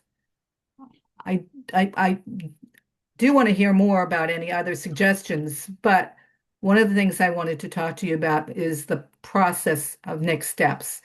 If you get your comments to Mark, I'll go through and I'll update the versions that we have now. The question is, I think it was I think it was the 2020 plan, or at least the 2015. We had a, kind of a community housing workshop where we presented the draft housing needs assessment, and then we did some, small group brainstorming exercise to get input from local leaders and residents on, what their perspectives were with respect to needs and how to address them. And the question is, do you want to do a process like that? Or should we just move on to the next sections and draft those and then have a community meeting? It's really up to you. I go with the flow on how you see the process unfolding. Well, we're getting good at doing community forums. Well, good. It seems to me, the last time we did this, Karen, was 2020. And there was almost no publicity about it. It went through the planning board. The select board looked at it and said, that's great. And that was the end of it. Yeah. I think things have changed a lot in the last 5 years. And I think there's much more awareness of housing problems in the town. Great. So I think it might generate quite a bit of interest. Okay. I think a So- lot of people are gonna have questions about the 40B projects, and that could turn into a big focus of a conversation like this. I think Sure. you're absolutely right. Like Gordon Woods, for example. That's gonna be a big one. Yeah, a lot of chatter about that. I think a lot of people are confused about the 40B projects and the process entirely. Yeah. I think we're gonna get a lot of questions. Well, there was a Yeah, lot. I'm fine about it. I just don't, it becomes, if it's just focused on the 40Bs and a lot of disgruntled people, it's a problem. That's what it would Yeah, be. that's so that's why I think maybe if we did something maybe not quite as big workshop, but something that was more like an online, forum like we've done before, where we advertise it specifically for this. And that, because we've gotten good at getting the word out of what it is, and be very specific to this. Not to 40B, not to any development proposals. Keep it as a simple online forum. I mean, realistically, I don't think we're gonna get a whole lot of new ideas. I mean, because we're a small community with a very limited thing. This is the 3rd time around. Yeah. We've done a lot of the things the last few years that you can do to try and create housing in a kind of confined, we're like working in a shoebox, right? You know, Mhm. trying to build, you know, wherever we can find a little bit of space. Mhm. So I think maybe trying to keep it as a confined, you know, very focused forum. And maybe just an online thing, you know, people, I mean, hybrid people can come in as well, but you know, we do it that way, I think might be better in order to kind of. Yeah, it seems to me that people don't understand, I mean, you know, I don't fully understand all of the ins and outs of this, and that understanding what is a, what are these acronyms, what do they mean? I mean, I guess from where I sit, I'm pretty frustrated that we can have this lovely list of all these zoning things, check, check, check, and it gets us nowhere on the SHI goal.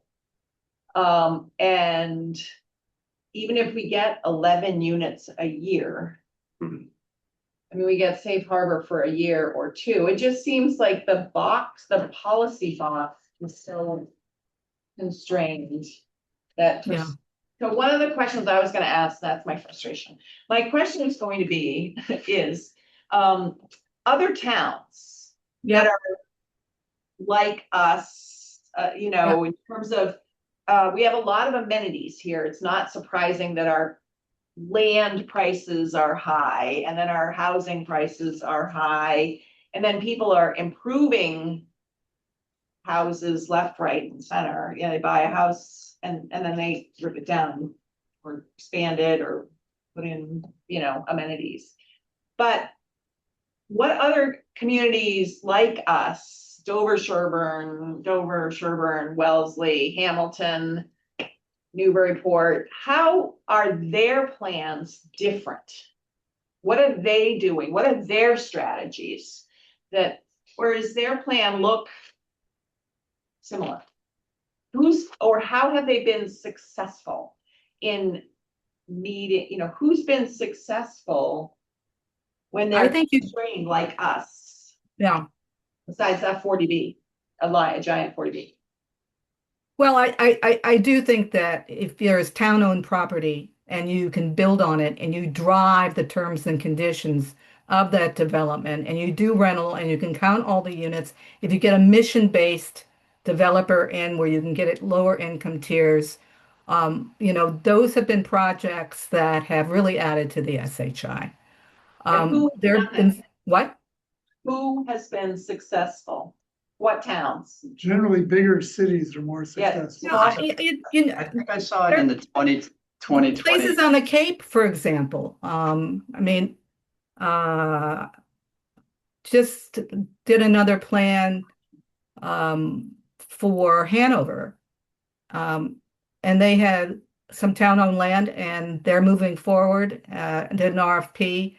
I mean, that's just one example. There are plenty of examples of like school conversions of, you know, to senior housing. You know, some towns have mills that they redevelop, not that you guys do, but there are other towns where they've done little cluster developments, little bungalow developments, pocket neighborhoods. You know, there have been some towns that have been able to do special needs facilities that have counted on the SHI. You know, there are lots of examples of towns that have uh, uh, made progress on those types of endeavors. But in meeting the 10%, and how does their plan, the elements in there, you're simply saying that they have been successful in that list of things that that the Affordable Housing Trust has been trying to do. Yeah. So for whatever reason, ours are more Yeah. difficult or bigger or smaller. No, I mean, I think it's the high cost of is a real problem. Some towns have been able to acquire property and convert it to long-term affordability, which your housing trust has tried to do a number of times. I mean, there is a frustration level, I'm sure, but you know, it's, I mean, in different ways that maybe the town can use some of its housing trust money to subsidize some units could be helpful. So I think, okay. Yeah. in reading the- Habitat units, Karen, can I just? another example. Make a quick comment, the last plan you did, there was a table in there that shows our surrounding towns and the percentage of CHI that they have, and I think. It's in this one too. Hamilton was 3%, Mhm. Ipswich was 8%. Wenham was- Ipswich is now over 10. Yeah, but they've got more land than we do, right, to build these things. But I mean, Hamilton was really low. Wenham was pretty low too. No, when it was actually over 8? 10%. Is it over 10? Yeah, I think so. Yeah, So Yeah. when one project, I believe, put them over 10% of. Yep. Maple Woods. Yeah, maybe. Yep. I know that Hamilton They fought it, but it happened. it is about to break ground on a housing project that was land donated by Peter Britton, who his goal was to create housing somewhere. So I said, Asbury Street. yeah, so he said, screw it. That's Harbor Lake. I'm gonna do it on my land. Then Harbor Light again, up in Gloucester, developed the old YMCA building into affordable housing. Mhm. North Shore CDC developed another lot up in Gloucester. Mhm. Beverly, Harbor Light's all over Beverly. Right, So right. those projects are how many units? They have to be like 30 units. The smallest one probably was Maple Woods, and it was 60. They're doing one, I think it's 45 up in Ipswich, not on land that's out in some field somewhere in the center of town. in the center. In the center of town. I think if you were to ask Andrew why he's not working in Manchester, I think there's a perception that it's hard. We've had a number of meetings with Andrew. He would love to do a project in Manchester. We almost did one on School Street, but very close. But the property got sold at the last minute to somebody else. Yeah, that was a shame. I heard about that from Mark. Yeah. So it's not like we Well, have, site control is huge, and density is another one. It's really, How many units was that? 12 to 15. Well, the other thing I want to just go back, your executive summary first paragraph says Manchester continue to guide new development to fit its own need for diversity in housing types and affordability while still complementing the town's traditional development patterns. And I think that what I'm hearing is if it's 45 units in the center of town, or if it's, I know Summer Street has had to be 30 towns. I think that's quite different than the traditional development patterns. And that's maybe where we have to, that may be a sentence that's not true. Because I think people think traditional development patterns are 2 units, 4 units, smaller scale. And I think people are very concerned about scale. That's my sense. I gotta say the Summer Street project, I use that often as an example of how Yeah. you can do great development Yeah. in the downtown area that looks great and really meets a mix of needs. I mean, you guys need to be really proud of that development. What's the status of the SLV project? Nobody knows. It's under appeal by combination of the town and the NACT, as far as I know. When do those 40B units count to SHI? Does that happen once they are built? No, it happens when the comp permit is approved. Say that again? It's when the comp permit is approved, the comprehensive permit is approved, they can go on the SHI. But if it doesn't start construction, there's not building permit within a year, they'll put a 0 on the SHI until they're really occupied. Okay. So the window between projects. There's a window, yeah. Whatever happened to that project on Elm Street? That's what we're talking about. That's the Powder House. Yeah, is that still in the works? No, yes. That's been what, 2 years? Well, people had to leave, didn't Yeah, they? it needs Yeah. to be affirmatively marketed and occupied. Oh, that's the, okay, all right. So they didn't do the, marketing didn't happen according to the Well, it was state already out. guidelines, so even though they've been filling it, that's the problem. They've been filling it the right way, they've been qualifying people, they've had enough units turn over, But they didn't go through the market. but they didn't go through the right process at the beginning, so they have Make to it count. start at ground zero again. And did you wait for units to open And up? then wait for units to open up, Yeah. and then, yes. That's never gonna happen. So the good news is. You'll make progress. There'll be some progress on it.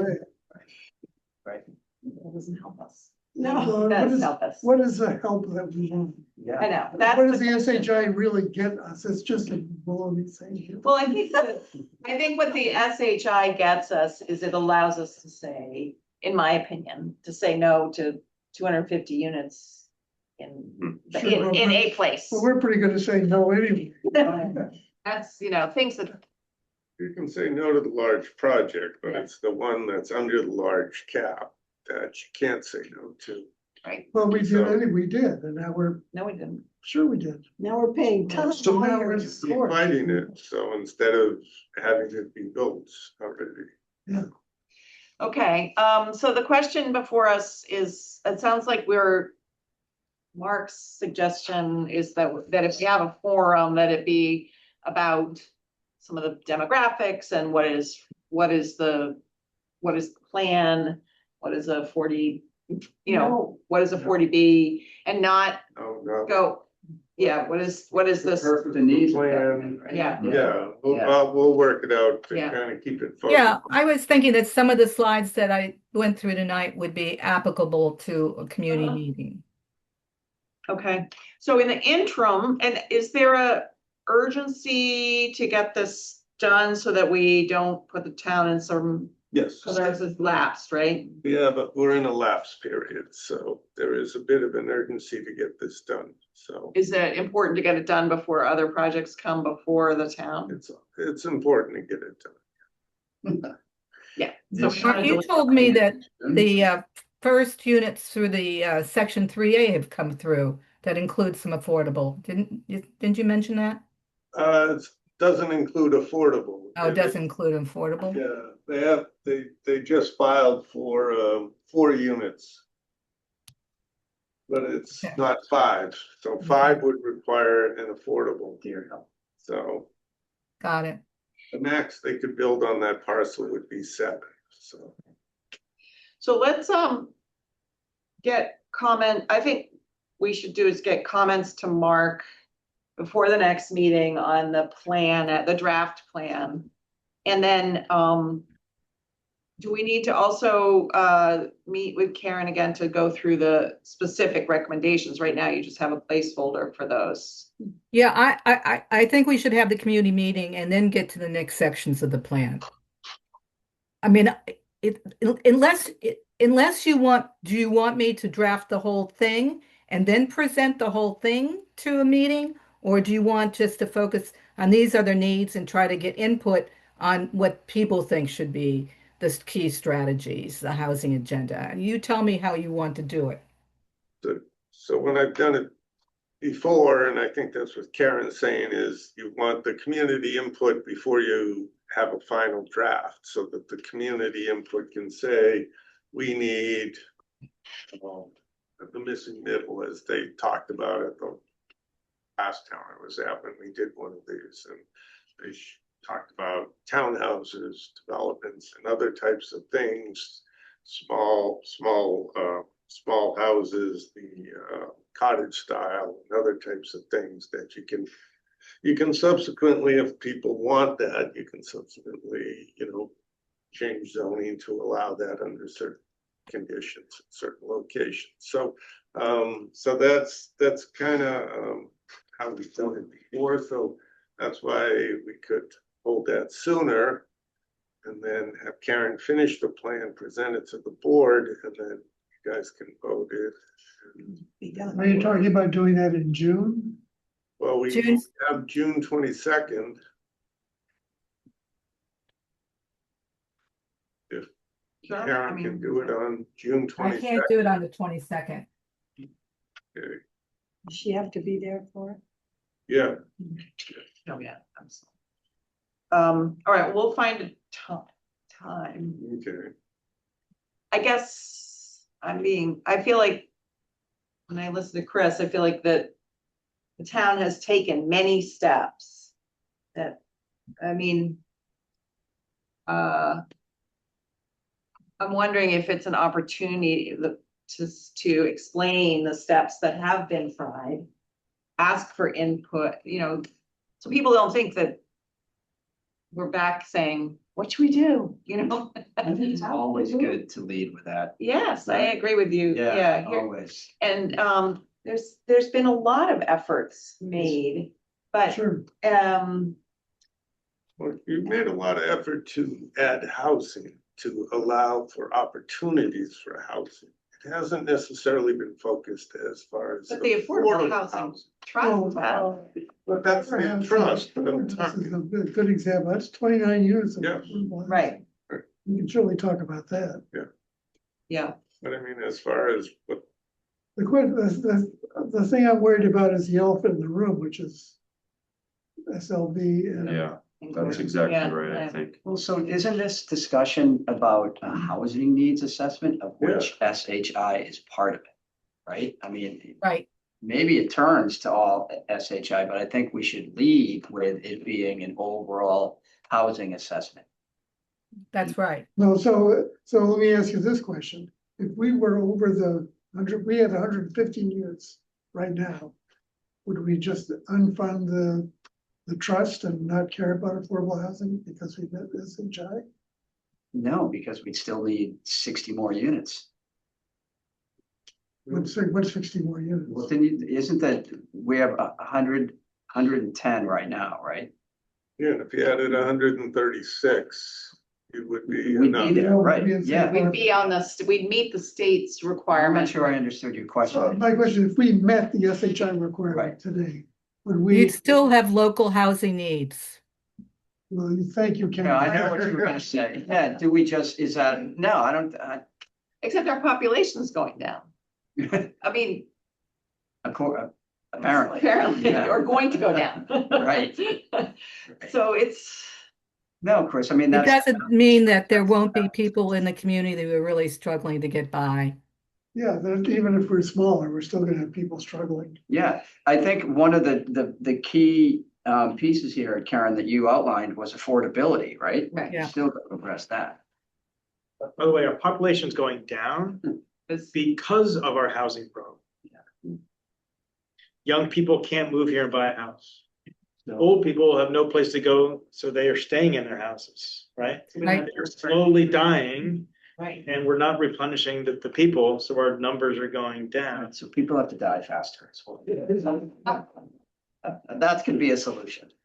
Well, these big 40B, Yeah. hostile 40B projects don't completely solve that picture, right? No, they don't. And they No, leave us exactly. exposed, and then Smoke they, and mirror. then they potentially take a huge section of land that we have access to that's forever. Right.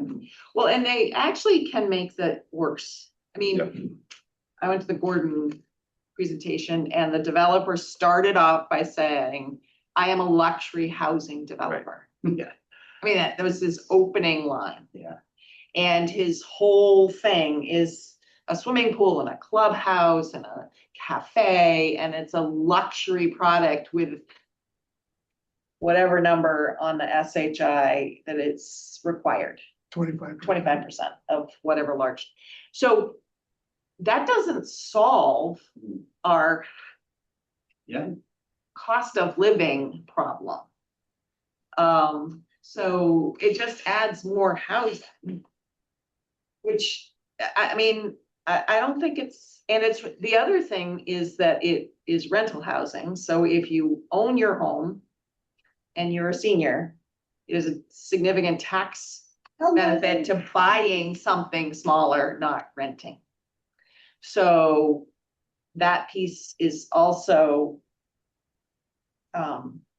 not not a thing. I think what it does is it brings a new community area, whether for good or bad, to a development, to a parcel, because he talked about it as, I mean, that's the vision of that project, whether it's, but it could be any old project, right? Let's create a community of 385 units with a pool and a clubhouse and a cafe. So to me, a community of whatever size that is not gonna come downtown to buy their coffee and not going to,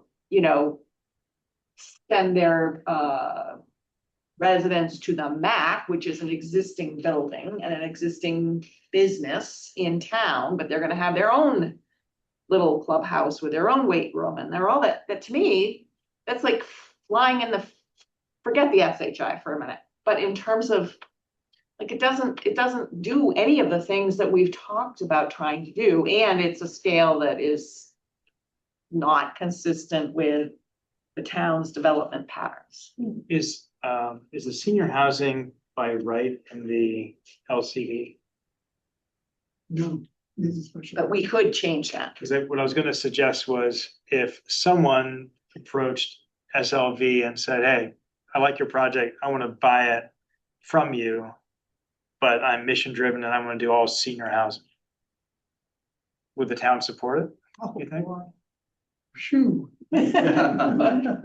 Chris would. I'm not sure if it would, but I don't know. I think we I don't think. Because it might solve the affordable thing, it might solve our, It might, it's not a great place for seniors to be living. They should be. Tell them let's live. Yeah. So, this is probably not the best thing to go through the merits or the assets of any particular development. So Mark and Karen and I will figure out a date to have a public meeting where we take this the next step. And maybe what we need is a sort of a calendar of the next steps. And in the meantime, between now and the next meeting, we will all send our comments to Mark, who will consolidate them and get them to Karen, because I have a bunch of comments and additional comments and questions. Does that make sense? Can I suggest that we also put down a list of questions we'd like this forum to answer something? All right. That would be great. Yeah, good. Okay, good. Thank you. Anything else for Karen tonight? Stop sharing. Thanks, guys. Thank you very much.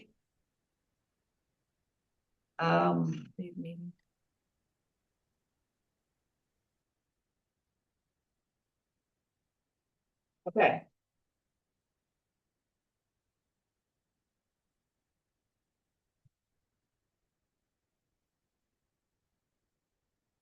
General district planning project. First of all, any other thoughts on this? I just had one Yeah. question about the safe harbor. Would that apply with this housing production plan? Would we be able to get a safe harbor? No. You have to build 11 units a year. You have You have to actually get you have money. to add It's not. a certain number of units a year, approve a larger project. And then that gives you, depending on the size, 1 or 2 years. Mhm.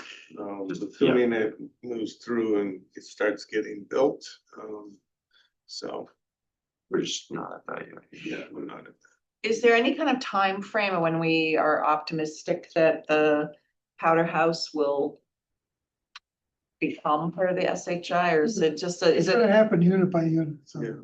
oh, in one of the months as they go through the lottery and it's just. so as turnover I have occurs? to check people's income levels every year, make sure they're qualified.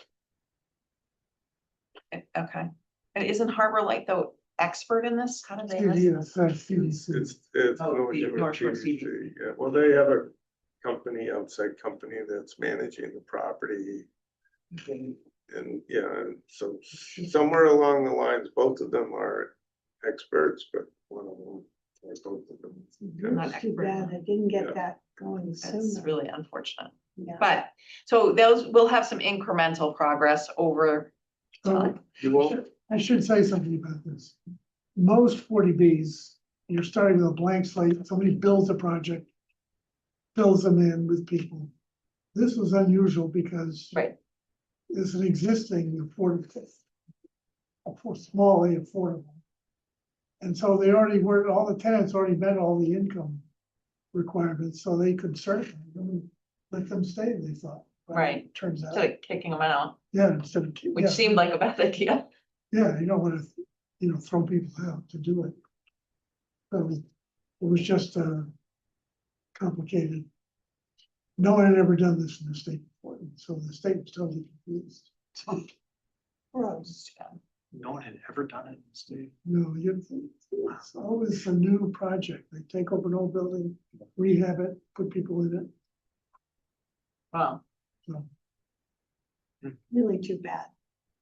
Because that is an interesting, it seems like there could be an incentive program to Yeah. put Yeah. the small units. That was an incentive. We had a meeting with Secretary Augustus and put it up and said, look, you're disincentivizing affordable housing by doing this. He said, I can't help it, it's law. It's the law. Yeah, we asked for a waiver. He said, no, we can't grant them, it's not allowed. It's very frustrating. Any other comments on that? Okay, general district planning, what we talked about was doing a walk around again, so I think we're gonna try to start at 5:30, do a walk a part of the general district, then start our special permit. We have a bunch of stuff next in that meeting, and do it that way. So it seemed like it, and if it rains, what we decided we'll just use Google Street View, which isn't as great, but we will continue a virtual walk. I mean, it's pouring. So where it washes. But I think that's useful to see it on the ground and, that's, and we'll figure out where we're gonna start. I think we should, start here. We'll come up with a route. Yeah, we'll do it. Yeah. So that we end up back here and we do like this half of the general district and then maybe the next meeting. Yeah, another meeting we'll do in the other We half. do the other half and then we can kind of discuss what we see. Yeah. Kind of think about where we kind of may want to make changes, where we don't. It'd And be helpful so to that have we parcel map, the actual detailed parcels of, well, yeah. a map of the district showing each of the Yeah. parcels, yes, Okay. I'll have those. Great. Okay, review of driveway regulations.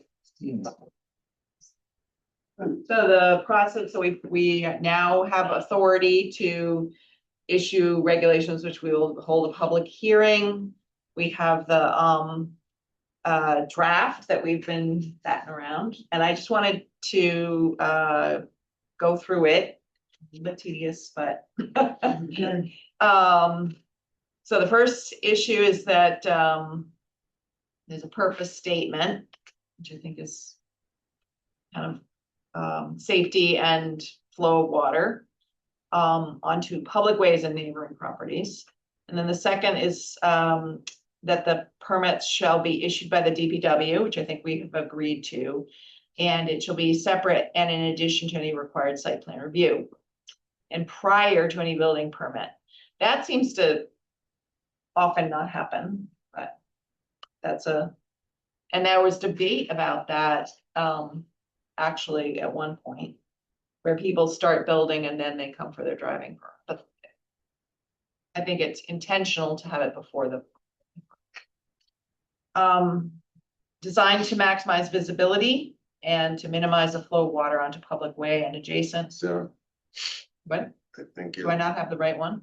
are you looking at? I'm looking at the one that was in the Yeah, Kendall packet. put the wrong one. There are three of them. That's the That's the, That's the general bylaw. That's the general bylaw sorry. that was already adopted. okay.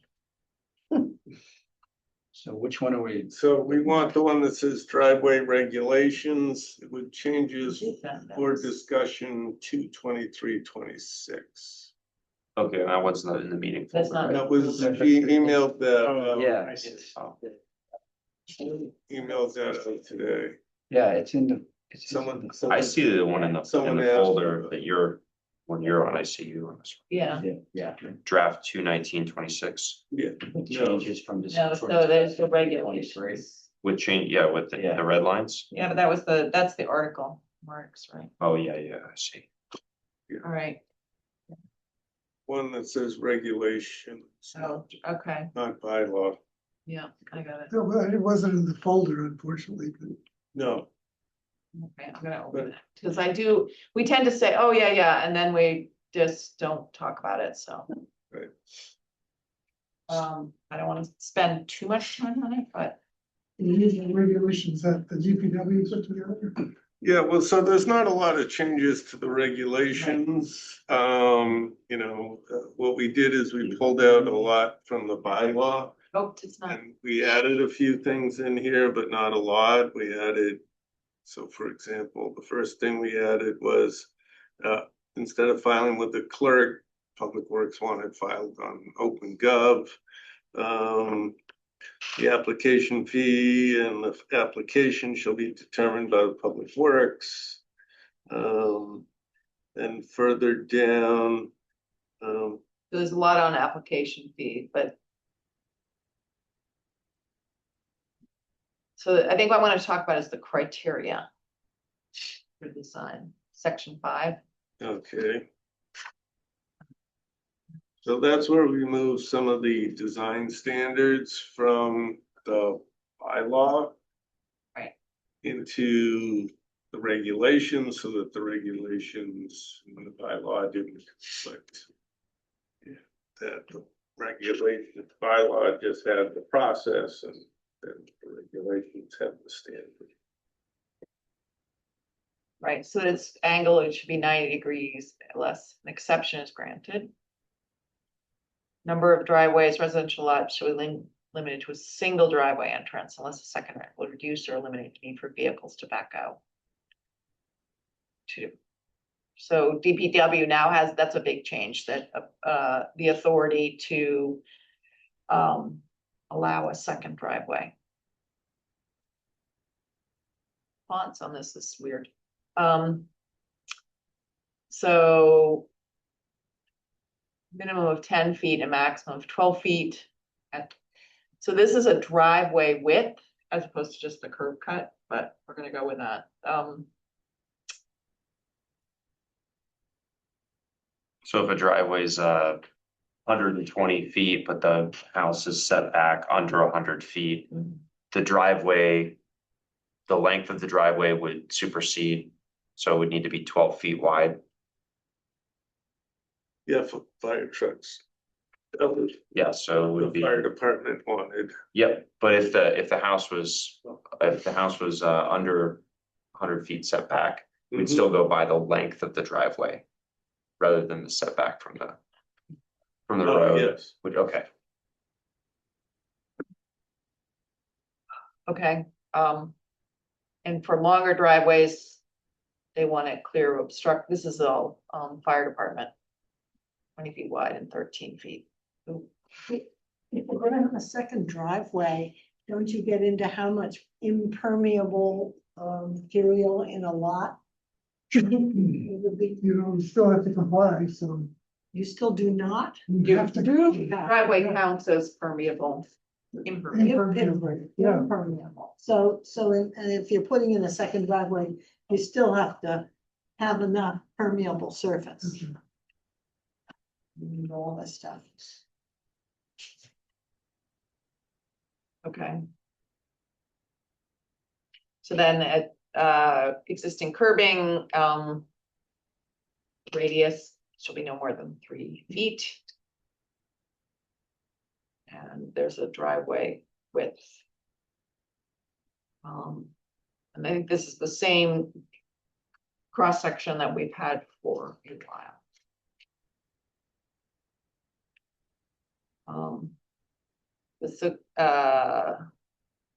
Driveways and aprons shall provide adequate pedestrian use in compliance with MAAB, ADA, and DPW standards. If damage shall be replaced. Location not within 5 feet of a lot line, tree, utility pole. 10 feet of the nearest driveway. So this is what we had before, within 20 feet of the nearest street intersection. Grades. This is Gray Beach driveway where it intersects the public way shall not exceed 6% or 9% on minor streets for a distance of 20 feet of travel of the public way.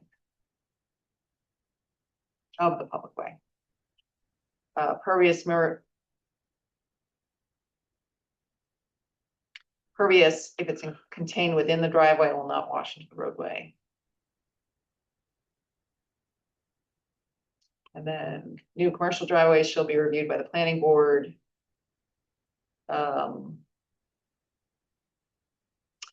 And Why is there no H? typo.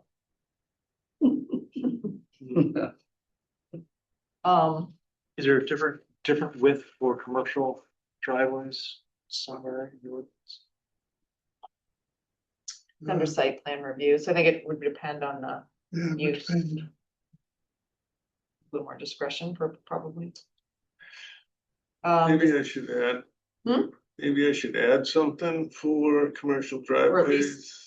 Widths and grades shall be determined by the planning board and the site plan review, Yeah. not just, Yeah. DPW should review application, conduct site visit. The DPW determines the driveway entrance approval can be issued. Or special conditions exist, a driveway that is not comply with the criteria. Or in the opinion of DPW should require special review, may be permitted if special permit is granted.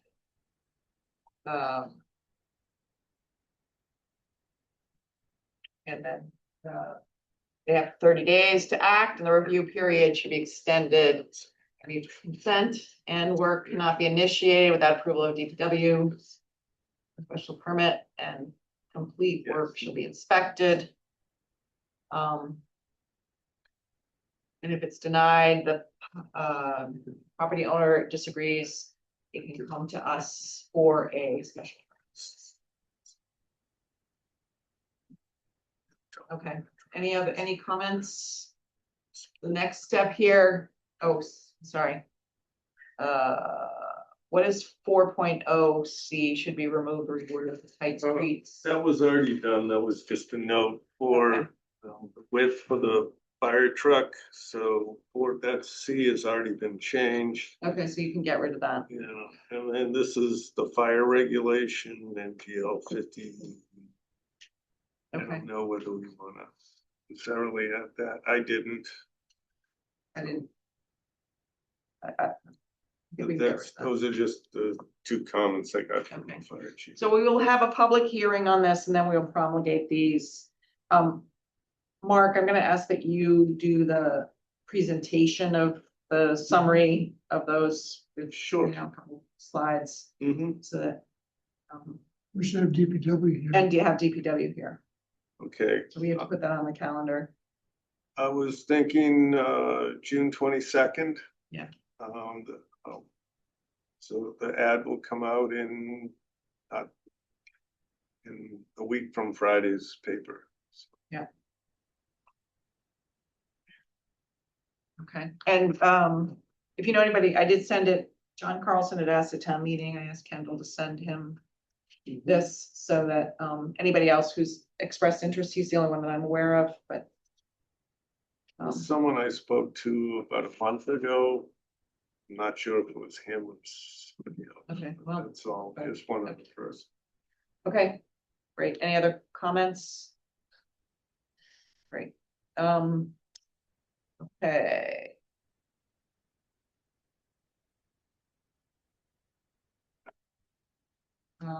So last time we went through our project list, I think our we don't necessarily need to take any action tonight.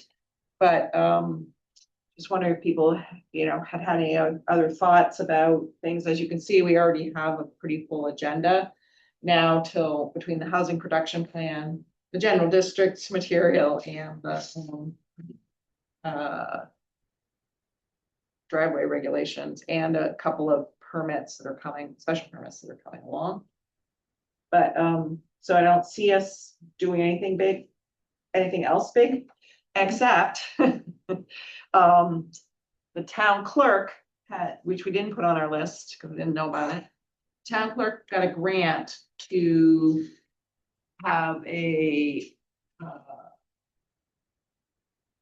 called General Code, which is a company that takes general bylaws and zoning and gets rid of typos and formats them and puts them on a website, so it's searchable and keeps track of amendments and all of those administrative things that are difficult. And our zoning, at the very least, has probably 42 different ways to do bullets and sub-bullets and those kinds of things. And so she is moving ahead with this under a fairly short time frame. So that's going to take a little bit of our time, maybe not even just a little bit. There'll be two parts. There's one is potentially, there's, I guess, three parts: reorganization, renumbering, recommendations. And the second might be removing things that are illegal or small changes that are recommended. And then the third thing could be more substantive suggestions.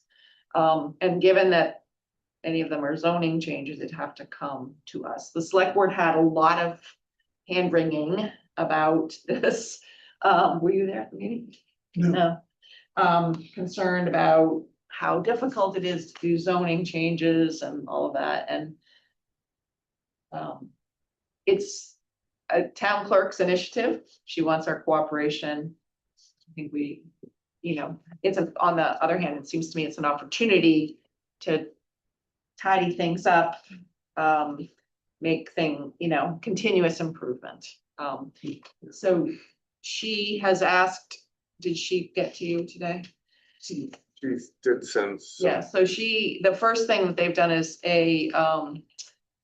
propose sort of a quick read through, and I think they have some initial suggestions. So Mark and I don't know if you're available Tuesday, I think Thursday morning, are gonna hear what they have to say. If anybody wants to join us, because it's so exciting.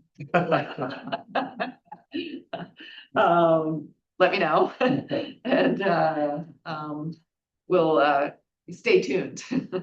I think in general, this be a little smoother than it is sometimes in some communities, because although it was challenging process to say the least, even though I wasn't here, I've been through it with Bobrowski in another town.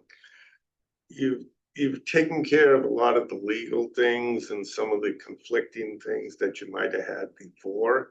And so they're probably not going to find a lot of stuff that's blatantly illegal, or one section says me, but there will be some things. So we will be bringing those to you, saying we have this list of things that we need to correct through town meeting articles. Generally, those are outside of the scope of readopting the new format. So sometimes like smaller things are in, but big things are a separate article. Right. So again, until they really do the review, we won't know. Yeah, So I mean, this may not be as big a deal as this. I understand the select board were very concerned, and rightly so, but may not be so bad. Yeah, I mean, I think that we have done several reorganization and typo things that did sail through with, by saying this doesn't change the meaning. I think it's when you change, you can't, I think personally, I think it's very difficult to change the direction of something while you're trying to renumber. Renumbering seems, who cares, right? As long as it's improving it, making it more readable. And then substantive changes, density, setbacks, all those other things. Those are more substantive. So we'll meet with her on Thursday and see what they've come up with. And I was going to suggest that maybe you and I, since we lived it, go through Bobrowski's memo, and because he did a memo to us. I know where it is. I haven't, Yeah, and say, here are the things that we've done on his, because he did a whole review. Here are the things we've done, and if there are remaining things like section 7. section 7. That the general code can help us with, it might, They are really more of a renumbering thing. They're Yeah. not gonna make policy recommendations. They're not gonna say this is. but there were a couple of things that he identified that were, he believed were illegal or, that kind of thing. So we'll go through the memo, put those two efforts together and see. I think Christine wants to see this renumbering effort on the November town meeting. No, she's done in October. No. Yeah, maybe April. Yeah. Okay, so that's still out there and it's really her initiative. We'll see what the scope is. Okay. So any other discussion about other projects? We'll get that project list lives. Did you update it?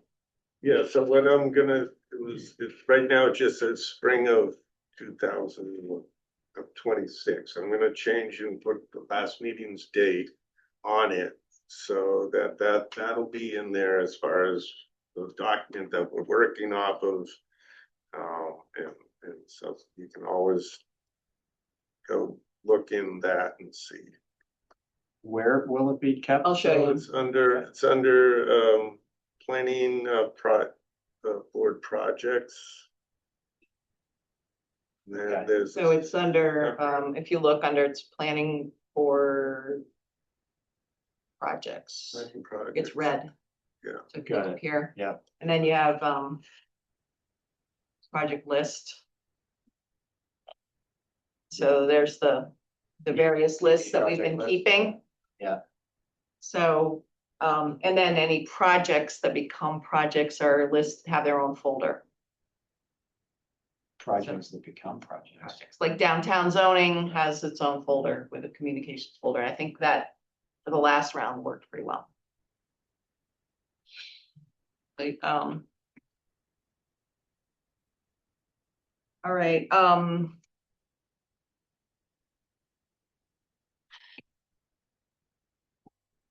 other matters, talk a little bit, about the,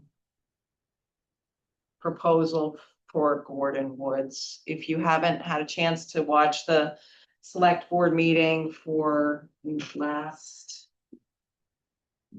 Monday, a week ago, the video is online. I would encourage you to look at it and, watch it. Did some good comments about scale density, I think. Thank you.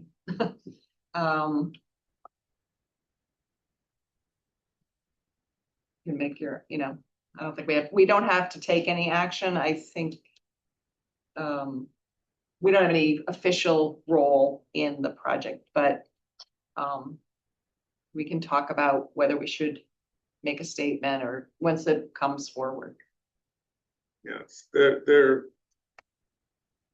plan, as they described, was to kind of shop this. They need to build community support for their project and explain why it's good to Manchester. Whether it's technically, whether it's good or not, doesn't matter. Right. They have to be able to convince you that this is a good project because it's a large project. Being a large project, the zoning board has to accept the project as a project they want to review. They have 15 days from the time it's submitted to them to make that decision. The developers stated that they, even though other boards don't review 40Bs, the only ones who do is the zoning board and conservation for if they're in any sort of the state jurisdiction for conservation, not the local bylaw, only the state. So, but they said they were gonna try and go around to different boards to try and build community support. So I expect that if they are gonna follow through that, they will wanna come to the planning board to make a similar presentation or something along those lines. A So meet and greet, perhaps. Or when? a Yeah, meet and greet. They're not required to, they might go to, other groups, other words. What would you, do you have any sense of when they'd bring it to the zoning board? They said, yeah, October. The first step that they have to do is file for what's called a site approval letter. So they have filed that with EOHLC, and what EOHLC does is they send out a letter to the planning board and to the select board asking for comments on the proposals. And there's a basic site plan and a little description that gets sent into the state that then comes back. Planning board and the select board get to comment on the proposal. You can comment as extensively as you want, breaking it down to sidewalks and lighting, or you're concerned about environmental things or whatever it is. Generally, they approve it. The site approval letter, I've not seen one, I haven't been in too many, but a handful of them. They approve it. Sometimes they will say, you need to make sure, being a large project, you do a traffic study. You need to make sure that, you evaluate the sewer capacity, or they'll put in some caveats that they have to evaluate in their submission to the zoning board, and then they make their submission to the zoning board. So. In SLB's case, the town required a third party on a number of topics. A town hired a third party review. Yeah, that's typical. The zoning board will be able to do that for, traffic, probably things like traffic, Water. yes, stormwater. Well, water and sewer capacity generally are available. That's really, again, if it's questionable, maybe they'll require some sort of analysis about that. I know that they did talk about and made a thing about low flow water fixtures, They're required by law. which are required by law. So the only question is, are they doing that just sound good, or are they doing it because their water use is so high that it does create an impact to our water system? I don't know the answer to that. So, that might be something that the zoning board, or that we comment on and the zoning board evaluates. Whatever the impacts are on your specific community based on that specific project, are things that you can review and comment on. I mean, they said things like, we're gonna meet the stretch cut. Well, that's required. So, like that. Yeah. That low flow. So, it's a high level, they're at they're just at a high concept Yes. level, that not, they'll. And the other thing that we'll do is file with the Conservation Commission for NRAD, which is an agreement on where the wetland boundaries are. And the commission again can hire an expert to assist them in determining that line.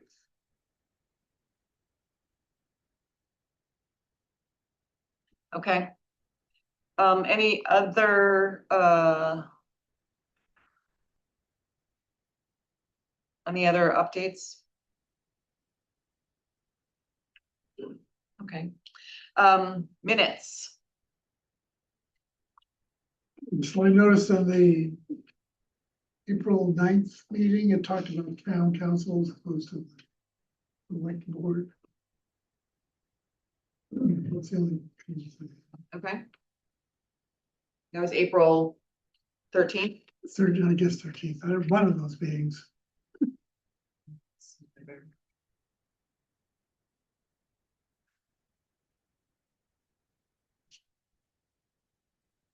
And there was one where they had Chris, I don't know that she needs to list both the members present and the call to order. Because there was a discrepancy in one of them. Oh, Town meeting.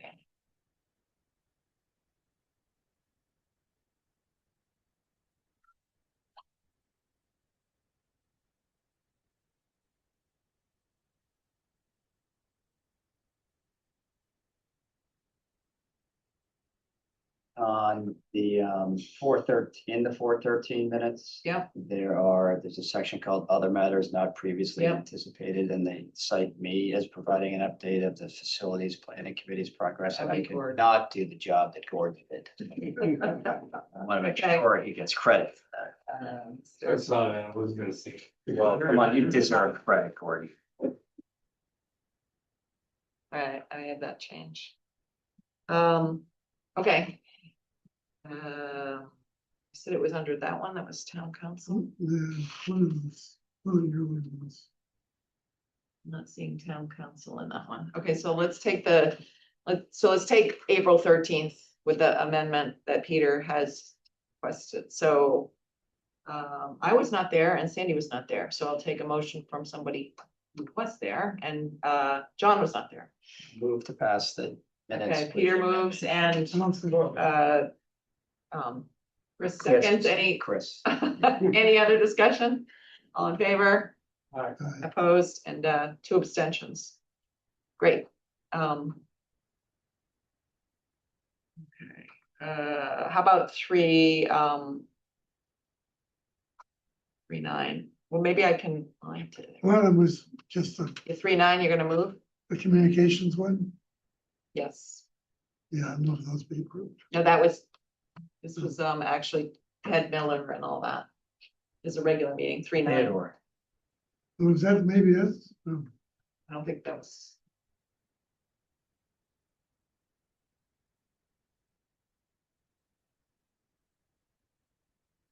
Oh, okay, this is the one. So the board authorizes Mark Resnick to make administrative changes to all articles as recommended by town council. And it's not town council, Oh, it's it's town town council. that's what it was. Geez, for crying out loud. It's not Mary. English major. She has it correct, the next one. Okay, with the understanding. That is correct. So that was correct. So that's March 9th.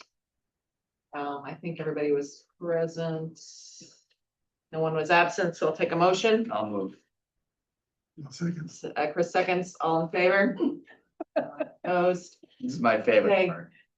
It's a big moment. The 23rd, I just want to get these done. Everybody was present. So moved. Okay. Hold on. Gordon, do you want one, Gordon? Okay, Peter has moved and Gordon has seconded the motion, the amendment. All in favor? Okay. Boy, that was when we met with Karen previously. How time flies. The 16th. That was a communication session. We can't vote that one. That was just Sarah, Sandy, and Sue. Sad. I feel like Brian came to. So you can't, next. So I'll vote to approve that. So. A short Favor. favor. I don't know how we approve that. So. Okay, and is that it?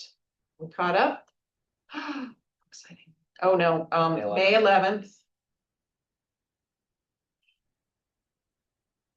Oh, Gordon and I weren't here. So public comment, this was, okay, so I'll take a motion from Chris moves and Brian. This is, this was a, yeah. This was our planning meeting. All in favor? Three, that was. Okay, and May 26th, that's the agenda. Approved May 26th, yeah. I think we're caught up. I think there's one communications meeting that we still have to do. All right. Any other matters? I'll take a motion to adjourn. Oh, Peter? No, come on. Diane? What? Yes. So Second and third. Okay, You good? so don't forget your homework. Comments on the housing protection plan to Mark. And you and I are gonna dig out the professional.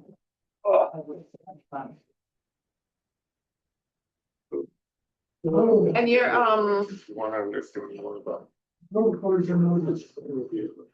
Sorry, Dad. thank you, James. Phone call. Town. Yeah. You know.